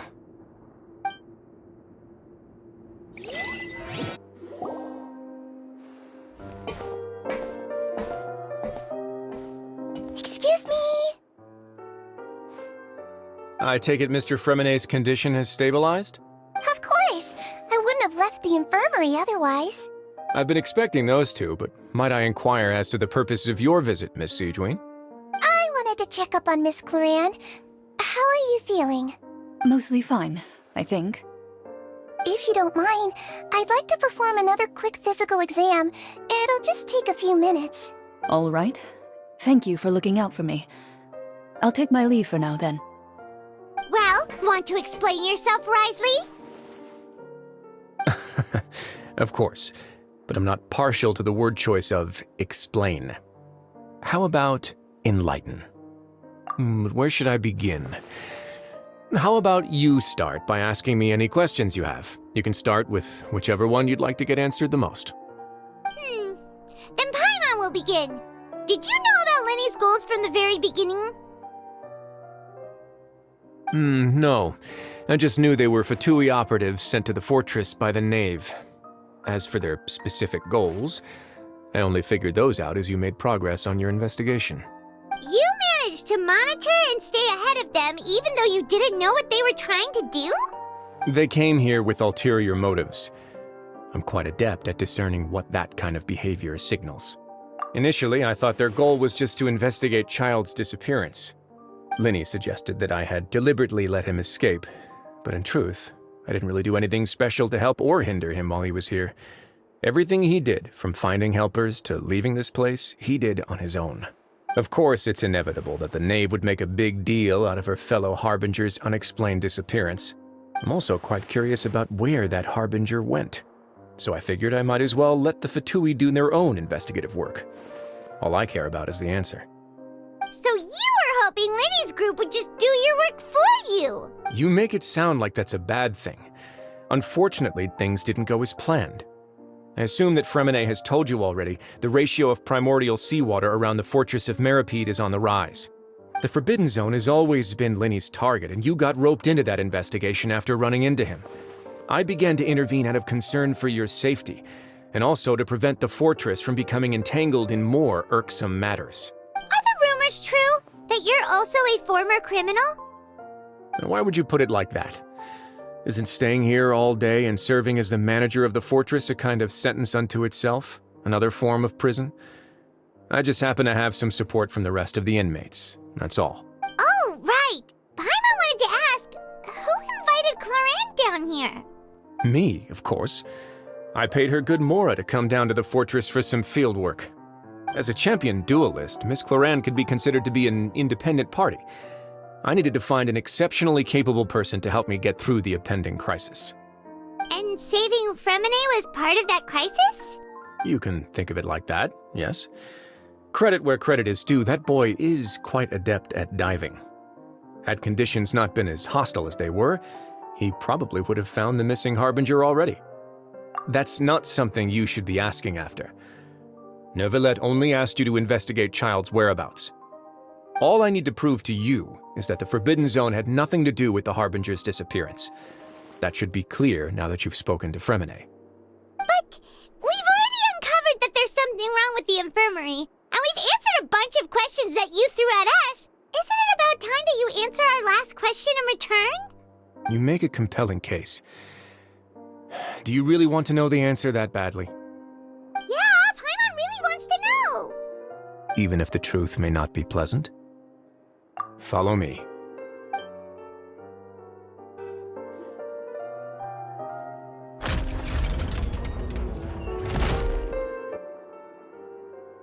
There's a hidden door here? And a whole basement behind it? Huh. You're pretty good at hiding stuff, Risley. It seems you've forgotten just what kind of place the Fortress of Meripede is. Stand on the central plate. Wait, is there a secret mechanism or... Whoa!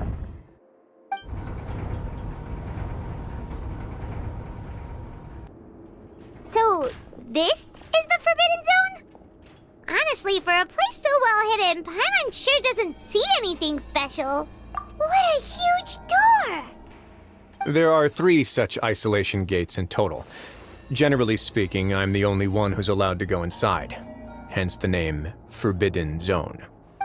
Am I correct to assume you're going to run on back and tell your little Fatui friends everything? Well, Paimon wasn't thinking of keeping anything from them.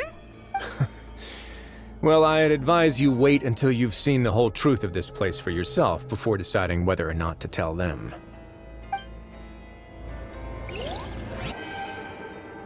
Huh. So there's a switch on the side. Stand back.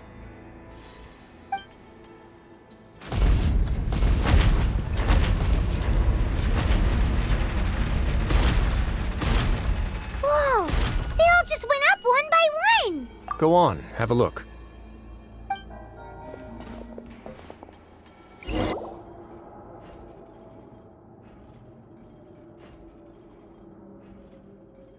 I've been interested in what lies beyond that gate ever since I assumed leadership of the Fortress of Meripede. Of course, it would be unwise to recklessly open it, but it'd also be risky and negligent to simply ignore any potential danger that could be behind it. The readings on that dashboard have not budged since the day when I first laid eyes on this place. But over the past year, the needle has crept upwards from its original position, likely because some parameter it's been tracking has changed, if only infinitesimally. Normally, I would have ignored it, but I happened to have some free time when I noticed it, so I investigated. Any guesses what the reading could be tracking? Very reasonable guesses. I've considered both of those as well. Unfortunately, our dashboard is tracking something less ordinary. The temperature should vary with weather and climate changes, so for something that rarely shifts, the water pressure is more likely. We ran a few tests to increase the pressure from the outside, but the readings didn't change at all. Later on, a few more possibilities occurred to me, such as a potential connection with the primordial sea. I began to make a few preparations based on that hypothesis. Over the past few days, the needle has moved again. With that and the symptoms that Fremine displayed after leaving the fortress, I can now confidently conclude that the readings represent the concentration of primordial seawater in the seawater nearby. The concentration of primordial seawater? But we're already under the sea! And that is precisely the problem. We're at the bottom of the sea, and now we're surrounded by toxic seawater. Somehow, primordial seawater got mixed in, and the concentration is steadily rising.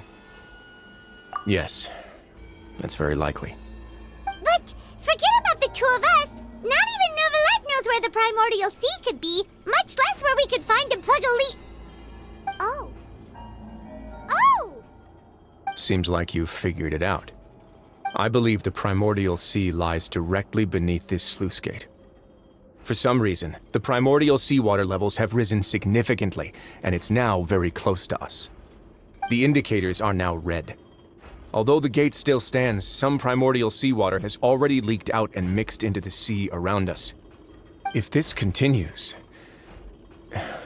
soon it will no longer be able to hold back the primordial sea at all. Yeah, you know what the legends say. If this place falls, then everyone in Fontaine will be turned into puddles in the span of a night. But that's just too weird! Why would the Fortress of Meripede be built right above a sluice gate for the primordial sea? Who built this place anyway? Your expression tells me you think this might be part of a vast, complicated conspiracy. To be honest, you might find the actual answer may be exceedingly boring. It's just that the secret of the Forbidden Zone had been long forgotten by the nation before I rediscovered it with my research.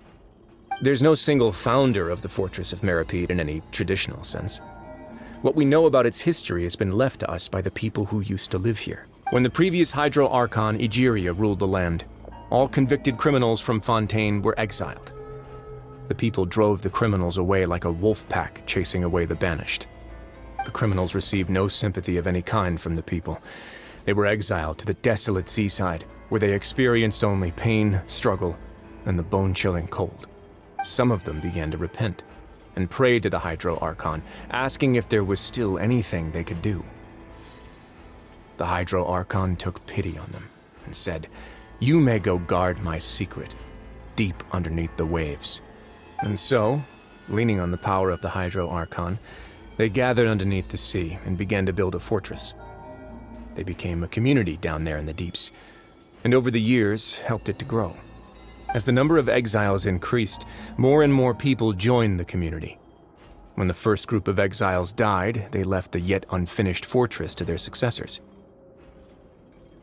The Hydro Archon continued to lend her support, allowing the fortress and what it stood for to continue growing ever larger. Before long, this dark underwater fortress became the sinner's only home. And with that, the people here stopped referring to the fortress as a prison. They saw themselves as repenting sinners who would regain their freedom once they had sufficiently redeemed themselves. But as time went on, people also realized that the fortress was a lonely place. Once they had gotten used to life here, they could no longer feel comfortable living in the overworld. Once they had finished serving their sentences, some people left and some others chose to stay. They'd find some idle position and let their withered souls fade away with the ancient secrets of the past. After many, many centuries, few people still remember the reason for the fortress's founding. Now they just see it as an integral pillar of Fontainian society, as the place where criminals deserve to be sent. Now and again, researchers manage to break one law or another and live out their days in the fortress. I learned all this from an elderly historian. Everyone else just thought he'd made it all up. But now you know every part of that history is true. Indeed. It's just as the prophecy says. If this gate fails, then everyone will be dissolved into the sea. To be frank, not really. But sadly, that hasn't stopped this prophecy from proving all too accurate. Prophecies are troublesome things. Just hearing one will create the first wave of panic. Seeing signs of it will bring about the second, and actually witnessing it in real time, the third. Let's go somewhere else. I want to show you something.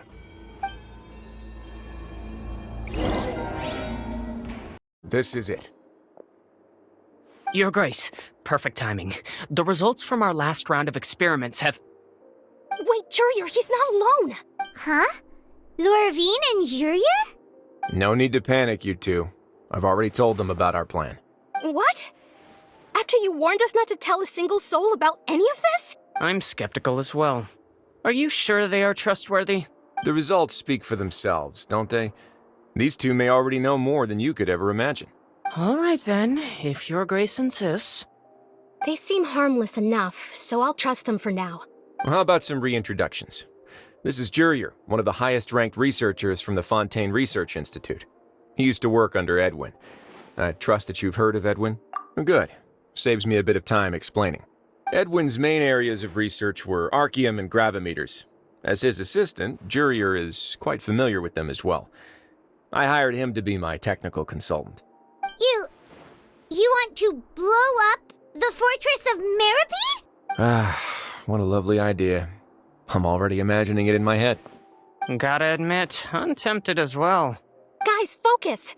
Focus! That taskmaster over there is Miss Lorvine, and is also one of my technical consultants. While Jurier used to be Edwin's assistant, she used to be Jurier's assistant. Ooh, are they together? See, everyone keeps asking this question. Are you too sure you're not a couple and just using your work as a convenient cover? Your Grace, I am not in a relationship with this man. If I dated her, I'd officially be madder than Edwin. Jeez, forget I said anything then. Follow me. Whoa, there's another door that goes right up. Your constant amazement makes it seem like the fortress can do anything. But Paimon really thinks everything's super cool. Well, let's spice it up a bit. And here you go. What a huge ship! This is also a production zone that Paimon's never seen before. What's going on? How much do you know about Fontainian history? Not much at all. Well, then maybe you haven't heard the story of ancient Lemuria. To give you a quick rundown, Fontaine used to be ruled by the Lemurian dynasty. According to legend, the Lemurian king Remus came to this land after being inspired by divine revelation and found the seer Sibila, who had taken on the form of a golden bee. Taking the golden bee with him and riding on a huge ship, the Fortuna, he created his nation above the surging waves. He called his nation Lemuria and used the Fortuna to incessantly search for new tribes and islands, calling on them to join his empire. There's a ship in this story too? Where there's water, there'll be ships. People believe that hope can always be found at the end of a voyage. Do you believe that too? To a point, I think. As you've already seen, I have a whole factory's worth of labor, materials, and technology at my disposal. Certainly can't hurt to give it a try. So the moment I began to speculate that the primordial sea might lie underneath the gate, I also began this project. Were you inspired by the legendary Fortuna? Maybe. Fontainians need something to hold on to cope with the impending disaster. Were the workers to find out the truth behind this ship, riots would destroy the fortress faster than any catastrophe. As the fortress's administrator, I'd never make such a reckless call. All right, that's enough talking for now. I'll need another 3 cups of tea to soothe my throat. Do you have any other questions? Seems like you're good. Come on, I'll take you back. I'll leave you here for now. Oh, thank you so much. No worries. But don't forget, it's up to you whether or not you want to share what you just saw. What you do from here on out will likely affect those 3 as well.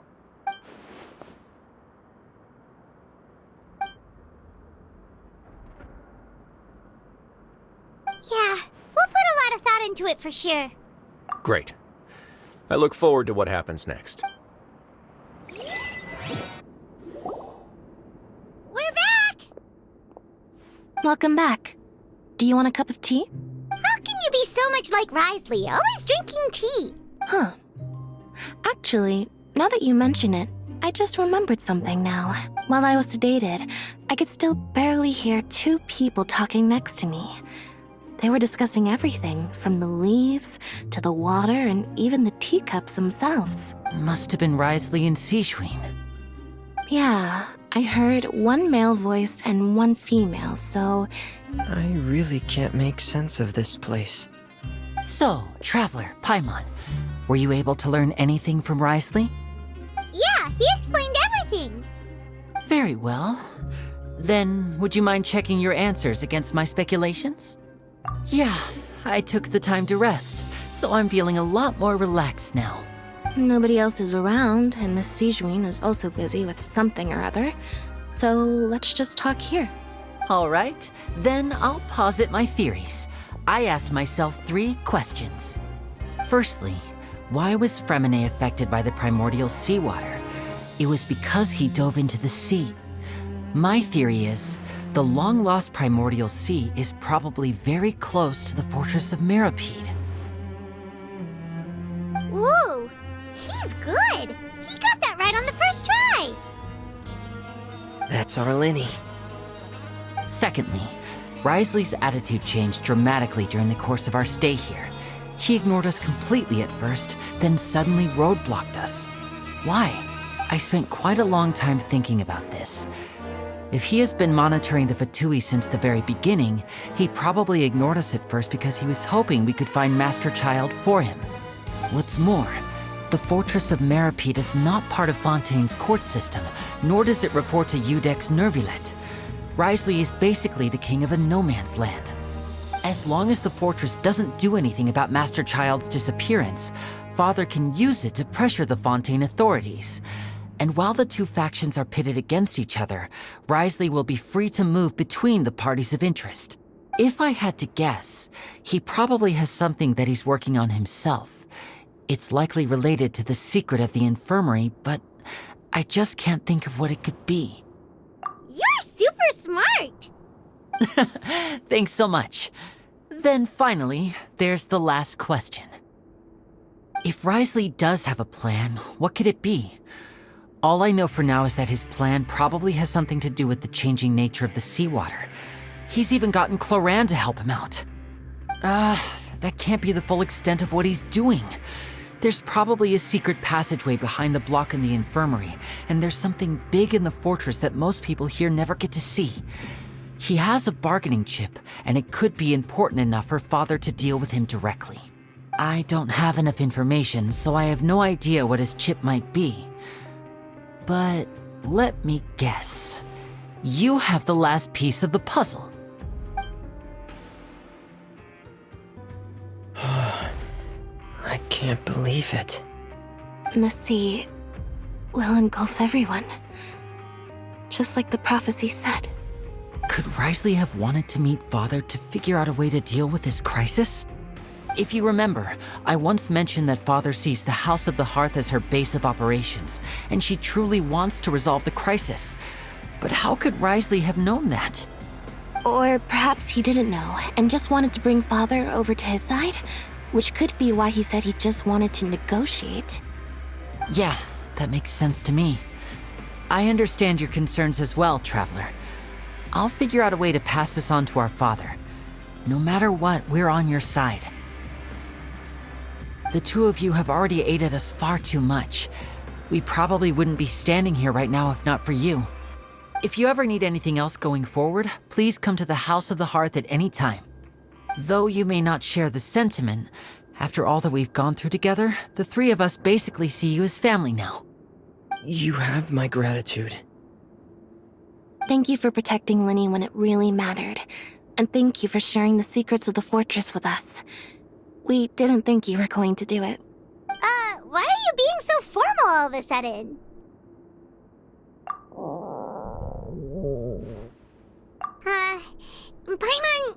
Paimon's hungry. Oh, you've done so much already. Go get some food. Alright, then we'll catch you guys another time. It's time for dinner.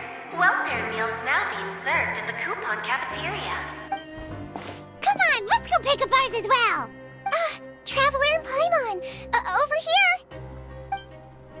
Are you here for dinner too, Miss Sijween? Mm-hmm. And I'm taking the opportunity to prepare Miss Cloran's dinner as well. Huh.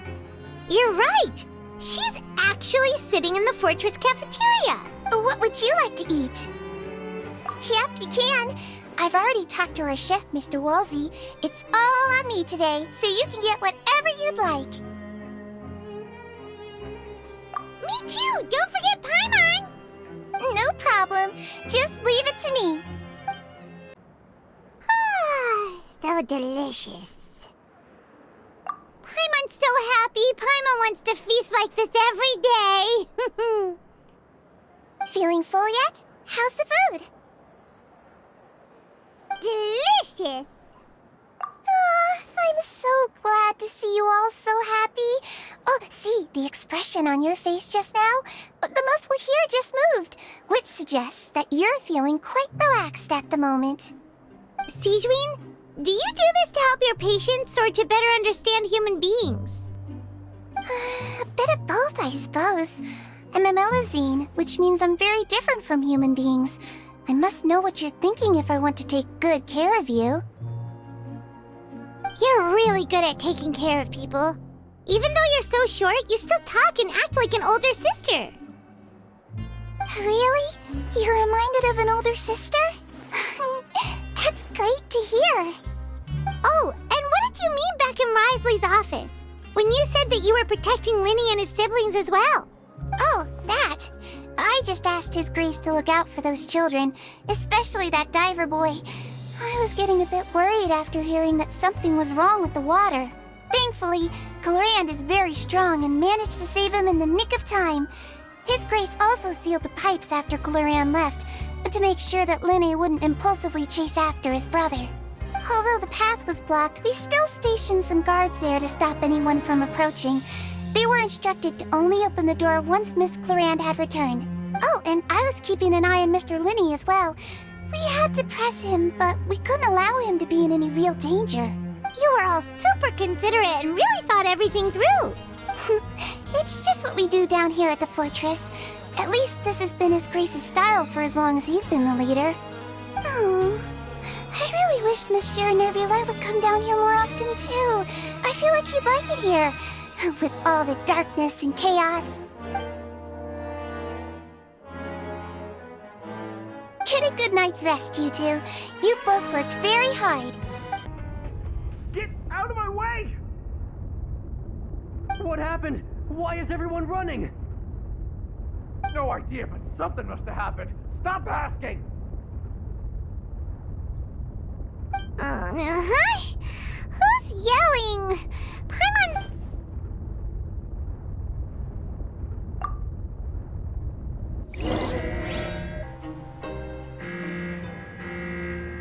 What happened? Why is everyone running around? Hey! What are you doing? No time to explain, mate. Goodbye. Hey, wait! What's wrong with these people? They won't even talk to us. They're here! There you are! Oh, thank goodness! Quisto and Lavaroon, do you know what happened here? We came here especially to inform you. Something seems to have gone terribly wrong just now. His Grace is telling everyone to evacuate and get out of here. Lavaroon was saying you two are new here and you don't have many friends, so you might slip through the cracks. Haven't you heard all the stories like that? An evacuation is successfully completed, yet you only find out once you do a head count that 1 or 2 people are missing. Wait, weren't you the one who brought that up? Why is it suddenly my idea? Hey, shut up! Okay, whatever. The point is, you should come with us. Yeah, he said to get as far away as possible, upwards and outwards.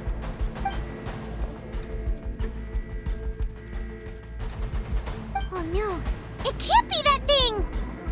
Whoa, wait, what? What? Hey, where are you going? We have to go find the Duke! You two just go and get out! Go on without us! Hey! Be careful!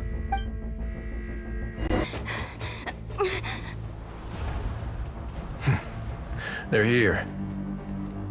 Just like I said. What happened?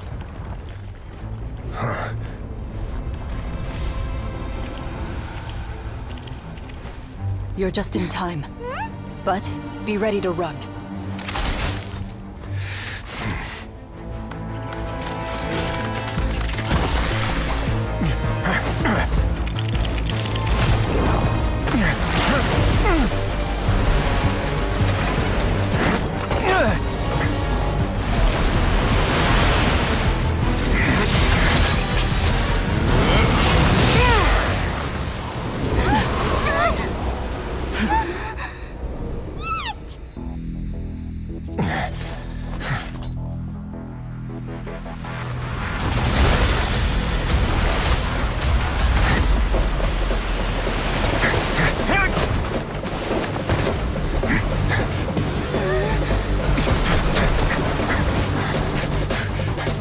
Three, 2, 1.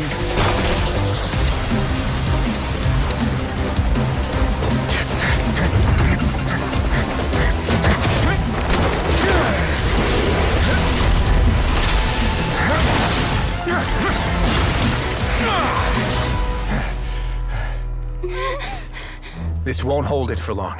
Find Neuvillette. Tell him the defenses are about to collapse. Then what will happen to you? Until he arrives, we're the last line of defense.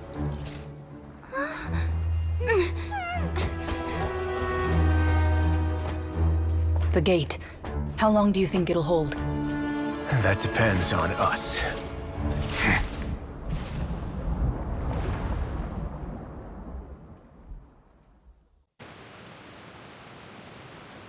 Traveler, I need you to head to the Opera House immediately.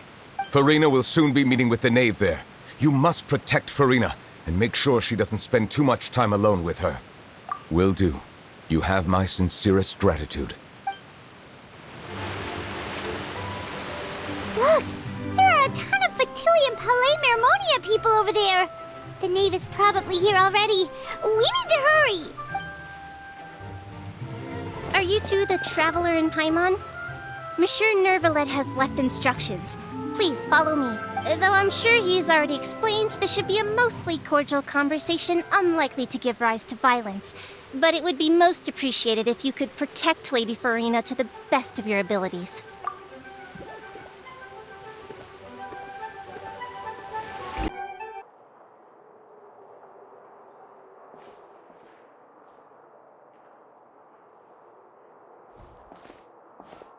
Oh, so you two are the honored guests Miss Farina mentioned.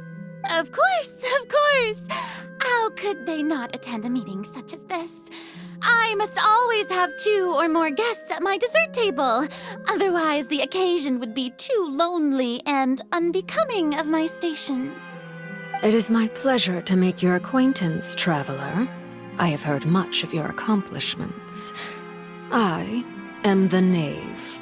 One of the 11 Fatui Harbingers.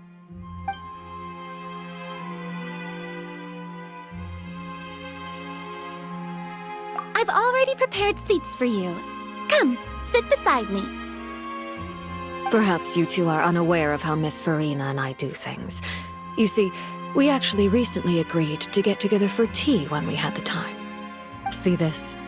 This is a limited type of confectionery that Miss Farina simply adores. There are only 16 slices sold every day. Here, why don't you and Paimon have a taste?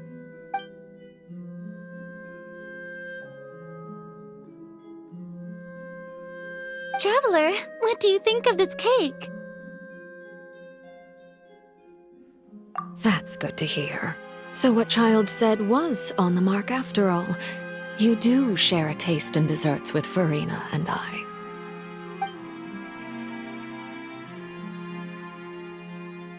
I wonder how he's doing nowadays. You must have heard, right? He's suddenly gone missing. I'm really worried about his safety, you know. Here's to hoping that he's an excellent swimmer. Since we're talking about him, I feel like I should add something. His martial prowess really looked certainly pretty impressive, yeah.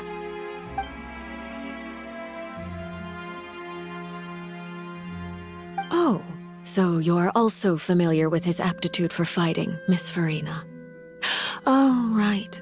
I almost forgot. Childe was subdued by Iudex Neuvillette right in front of you. Against ordinary people, my colleague would never be on the back foot. But alas, he just never imagined he'd run into such a person. I must express my admiration for Monsieur Neuvillette. Coming from you, that's not surprising at all. But I thought you would be happier to hear the news. Of course, but it's still a bit of a shame. You see, I would have been far happier had I received this news somewhat earlier. As you well know, a long time has passed since Childe disappeared.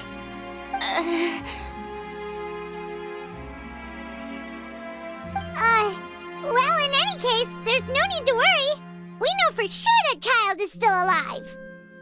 Oh, and just how do you know that? Because we found evidence that proved he left the Fortress of Meripede. And where did he go after leaving the fortress? Well...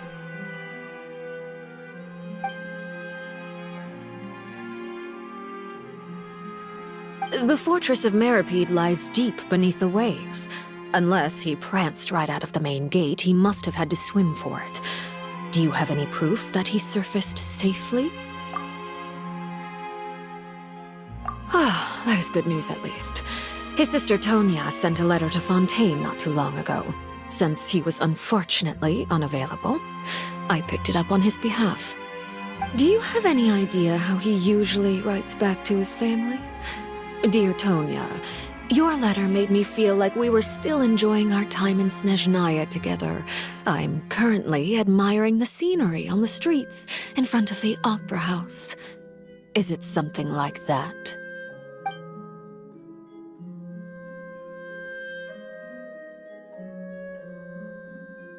All letters tend to follow the same few formats anyway, right?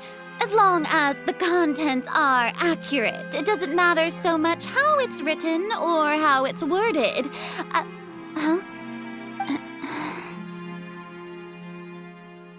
Hold on. The water in the teacup is shaking. I suppose this is also a sign of things to come, Miss Farina. I don't quite understand what you're trying to say. Have we entered into the next stage of the prophecy?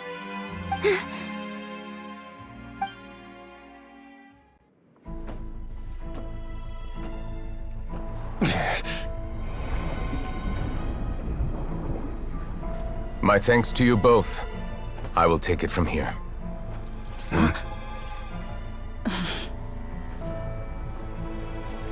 Sure you don't need a hand? Quite sure. Wow. So, what's your secret, huh? Let me guess. Nah, who knows? Maybe it's just your sense of responsibility. Sounds about right.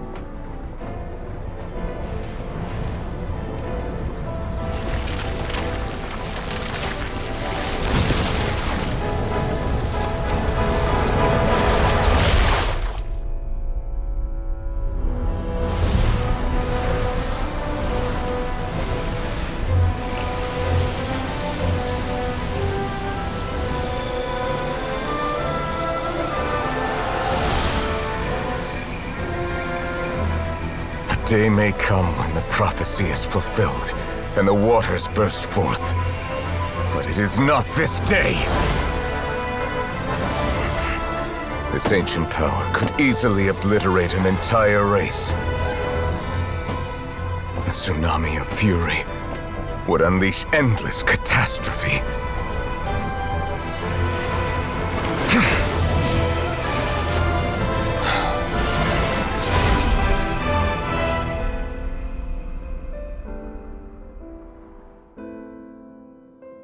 This sentence is too severe. Forgive me for overruling it. Seems like the problem inside has been suppressed. Let me guess, we're safe for now. Indeed. But only for now. I win this bet. You owe me a present. Very well. It was indeed just as you said. You made a bet? We made a bet on the size of your entourage. Cloran thought you wouldn't come down by yourself. I figured you would have at least brought a few people along for appearance's sake. It appears I underestimated just how confidential the mission was. Shouldn't you have gotten used to confidential missions by now? That's just how the courts operate. So what gift must the loser give? Tea? He already has tons of tea in his office.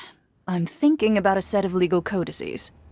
That wouldn't happen to be a dig at my lack of legal awareness, would it? Well, I'm sure His Grace doesn't consider the fortress to be outside the law. I was under the impression the residents of a place like this would be uninterested in the legal codices. That was obviously a joke. Anyway, you've still got some unfinished business to attend to in the overworld, correct? No need to stay here if you have a pressing matter. We all know you can't leave Palais Mermonia for long. Thank you. I hope everything went smoothly with the Fatui Harbinger.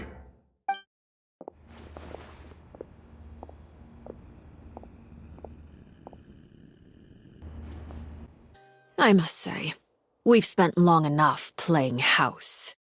Miss Farina, as the Hydro Archon, I am sure you understand the exact meaning of the phenomenon we just witnessed. Or should I say, that's what I originally thought. But looking at your expression, was I wrong? And you haven't a clue? What are you trying to say? At this point, I don't think there's any more need to speak as diplomatic representatives. Allow me to speak to you now as just a Fontainian. You know the prophecy by heart, and also that every part of it is being proven true. Yet, here you are, relaxing, drinking tea, and eating desserts as if it's all nothing more than a few stray bugs in your garden. Do you really think that's acceptable? The prophecy's hanging above our necks like a guillotine. Every faction is looking for a way to either avert the disaster or save their own. Even the orphans of the House of the Heart have devoted everything to saving their homeland. But you? It beggars belief just how nonchalant and carefree you have been. From the very beginning, you, the god Focalor, you have utterly failed to take action. You're wrong. I've never ignored the prophecy, nor have I just been passing the time in self-indulgence. Retract your accusation and stop doubting the wisdom of the gods with such absurd conjectures. I am not alone in my doubts, you know. All the children of Fontaine may be harboring the exact same thoughts right now. Oh, great Hydro Archon. How are you going to save them? Save us? How are the people you've sworn to protect supposed to survive in a land that will soon disappear beneath the waves? I have my ways, and I've been working on them for all this time. Even if you look down upon me, you have no right to judge me. Fontaine will be saved. Even if I still cannot see the true future right now. As long as I continue on as I am, I will be able to hold my head up high!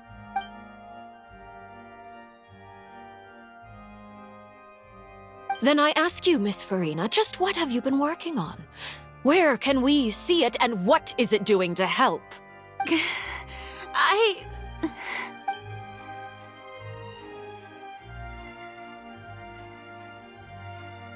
My machinations are just like the prophecy itself. They will only reveal themselves at the fated time. It is just that beings like yourselves are unable to perceive them as of yet. I see. As a god, the proof of your labor always lies beyond prying mortal eyes.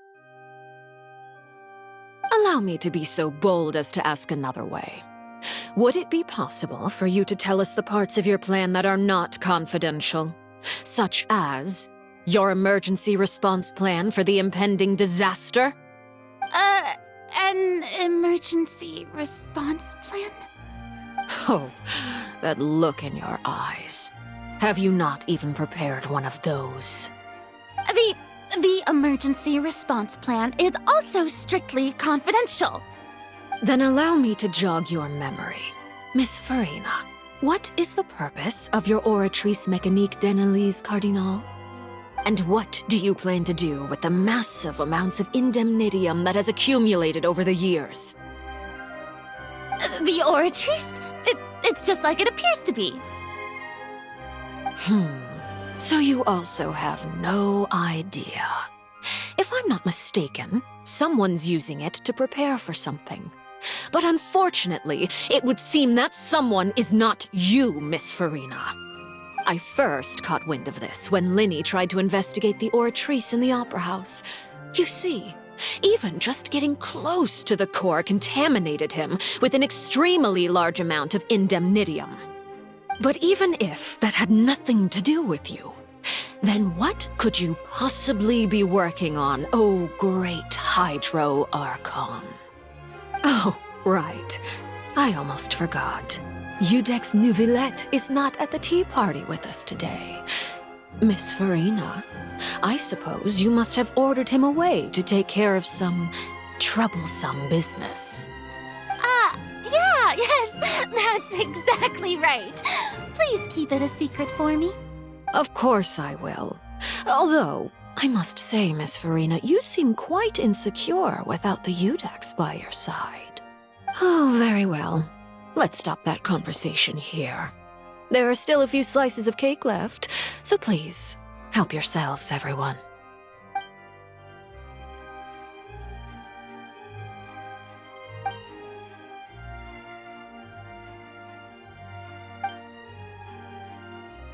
Traveler, I heard that you were recently commissioned to handle a few matters on behalf of the Udex. Why don't you take an extra slice of cake? Those who work hard deserve gratitude and praise. You too, Paimon. Thank you. Paimon will take you up on that offer.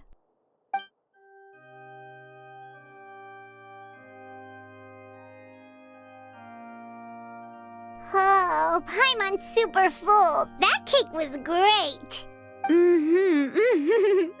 If it's on my tea table, it must be of the highest quality. Yes, and we must thank the knave for bringing these over as well. You're welcome. I'm sure the cake also felt greatly honored to be featured at Miss Farina's table, and I was merely catering to Miss Farina's tastes, seeking a chance to chat over tea. It is getting late. Why don't we call it a day? There are still a few matters that I need to take care of, so I must take my leave now. Very well. We'll end it here. Mind seeing me off, Traveler? We could use the opportunity to discuss Childe before I must be on my way. Paimon's coming too!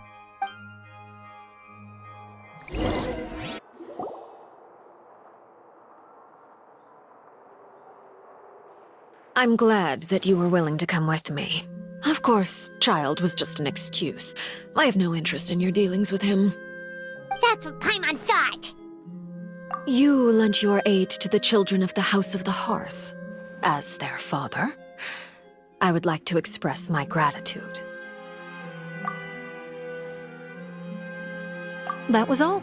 Formal topics should be discussed in formal settings, and informal topics in informal settings. I know you just returned from the fortress of Meripede. Relax. I have no intention of trying to get anything out of you. Linny, Lynette, and Fremine are still there, and I trust their judgment and abilities. They've all been working very hard and have always done all they can to fight back against anyone who tried to stop them, especially Linny. You mean Wriothesley. He's a tricky one to deal with. It's unfortunate that Linny's so eager to prove himself that he can't learn to rely on others, including me. By the way, and you can just consider this a bit of idle gossip, But what's your impression of Farina?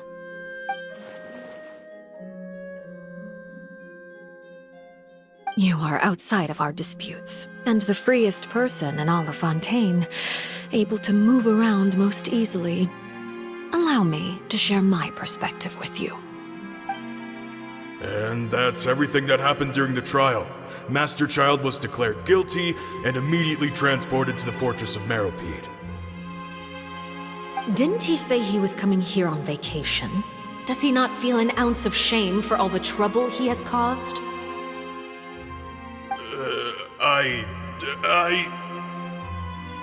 Forget it. He did give us an opportunity. I will be meeting someone shortly. Do you require help with any preparations? No need. I will take care of it myself. I need to meet with Farina, the Hydro Archon. She is at the heart of Fontaine. But what's fascinating about her is that she often seems more like a celebrity than a working Archon. Oh, come over here, you little critter, you!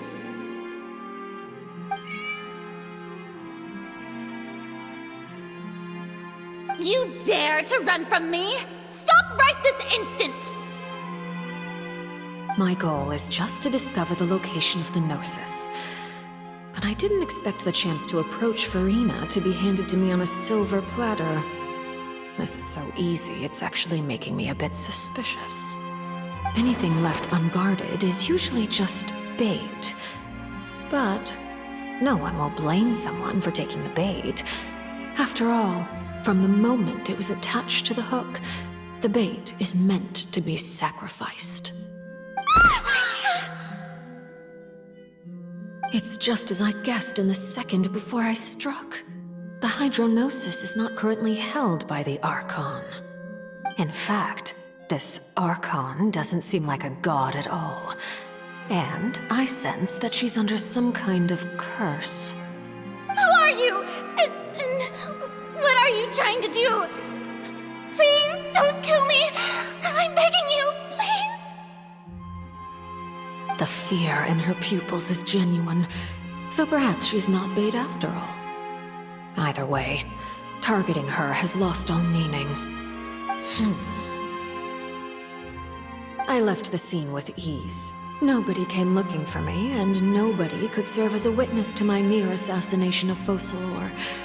I suspect even Farina dares not mention this incident to anyone. Not long after, my informants confirmed what I had guessed. After returning to her quarters, Farina quietly cried alone. She was so scared that she could not sleep that night, nor could she even bring herself to eat her cake. There's no doubt that there's something wrong with her. I began to entertain the possibility that she is not the true Hydro Archon. Perhaps Iudex Neuvillette is actually the genuine article. I have to find the Gnosis. If the Neuvillette hypothesis is correct, he is probably in possession of it. Alternatively, it might have been hidden in a place that's hard for ordinary people to access. Yes, Father. My dear children, please speak. News from the fortress of Meropide. Master Childe has gone missing. On top of that, the contacts and guards we bribed at the fortress have all gone quiet as well. Probably the handiwork of that Wriothesley. I'm afraid so. This is a good opportunity.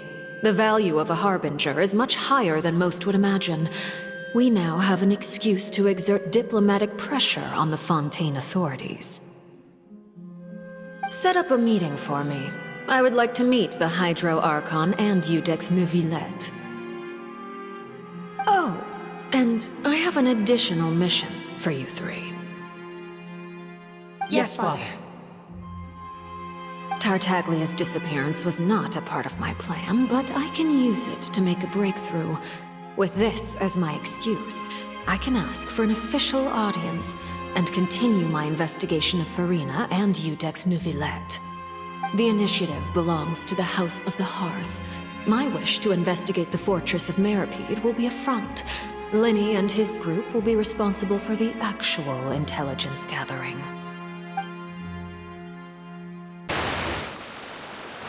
You should know the rest.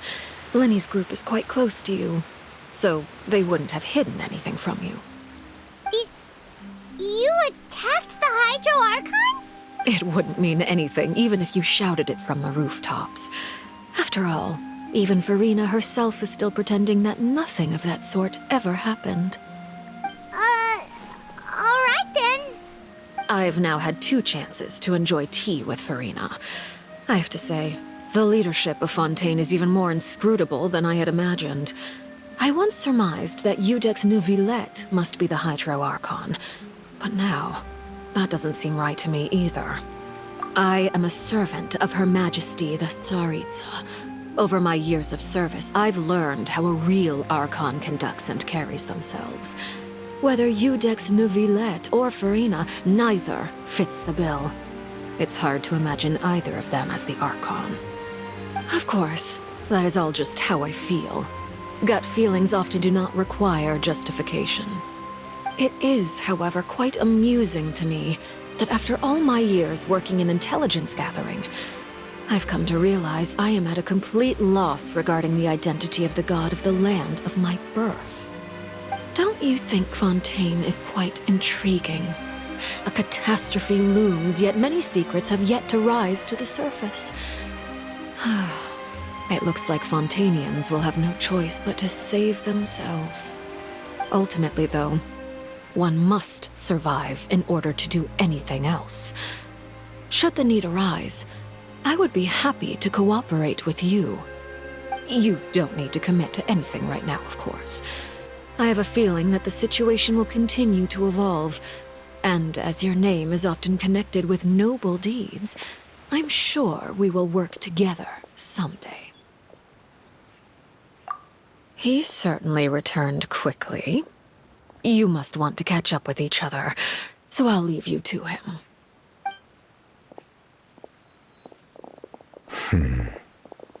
Neuvillette, is it over? For now, yes.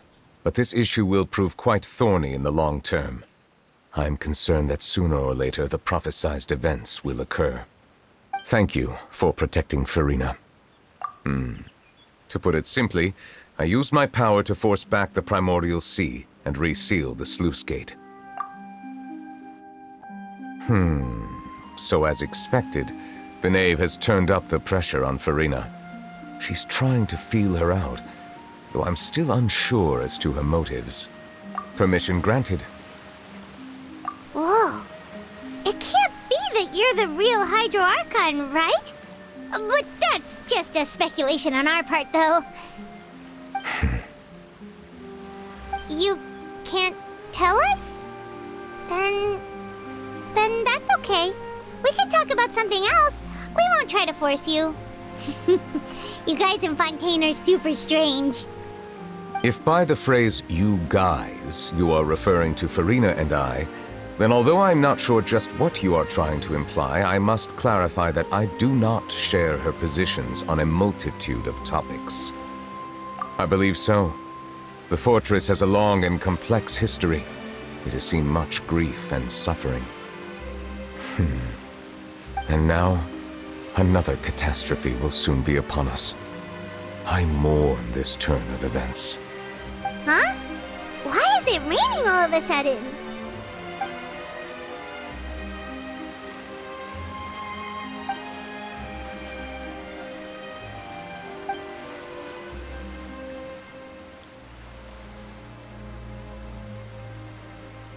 You may be closer to the truth than you think. Oh? And what are you thinking? The dragon of... what? Huh? Please do not be so surprised.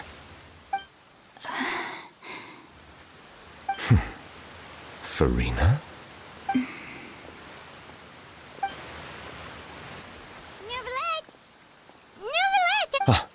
My apologies.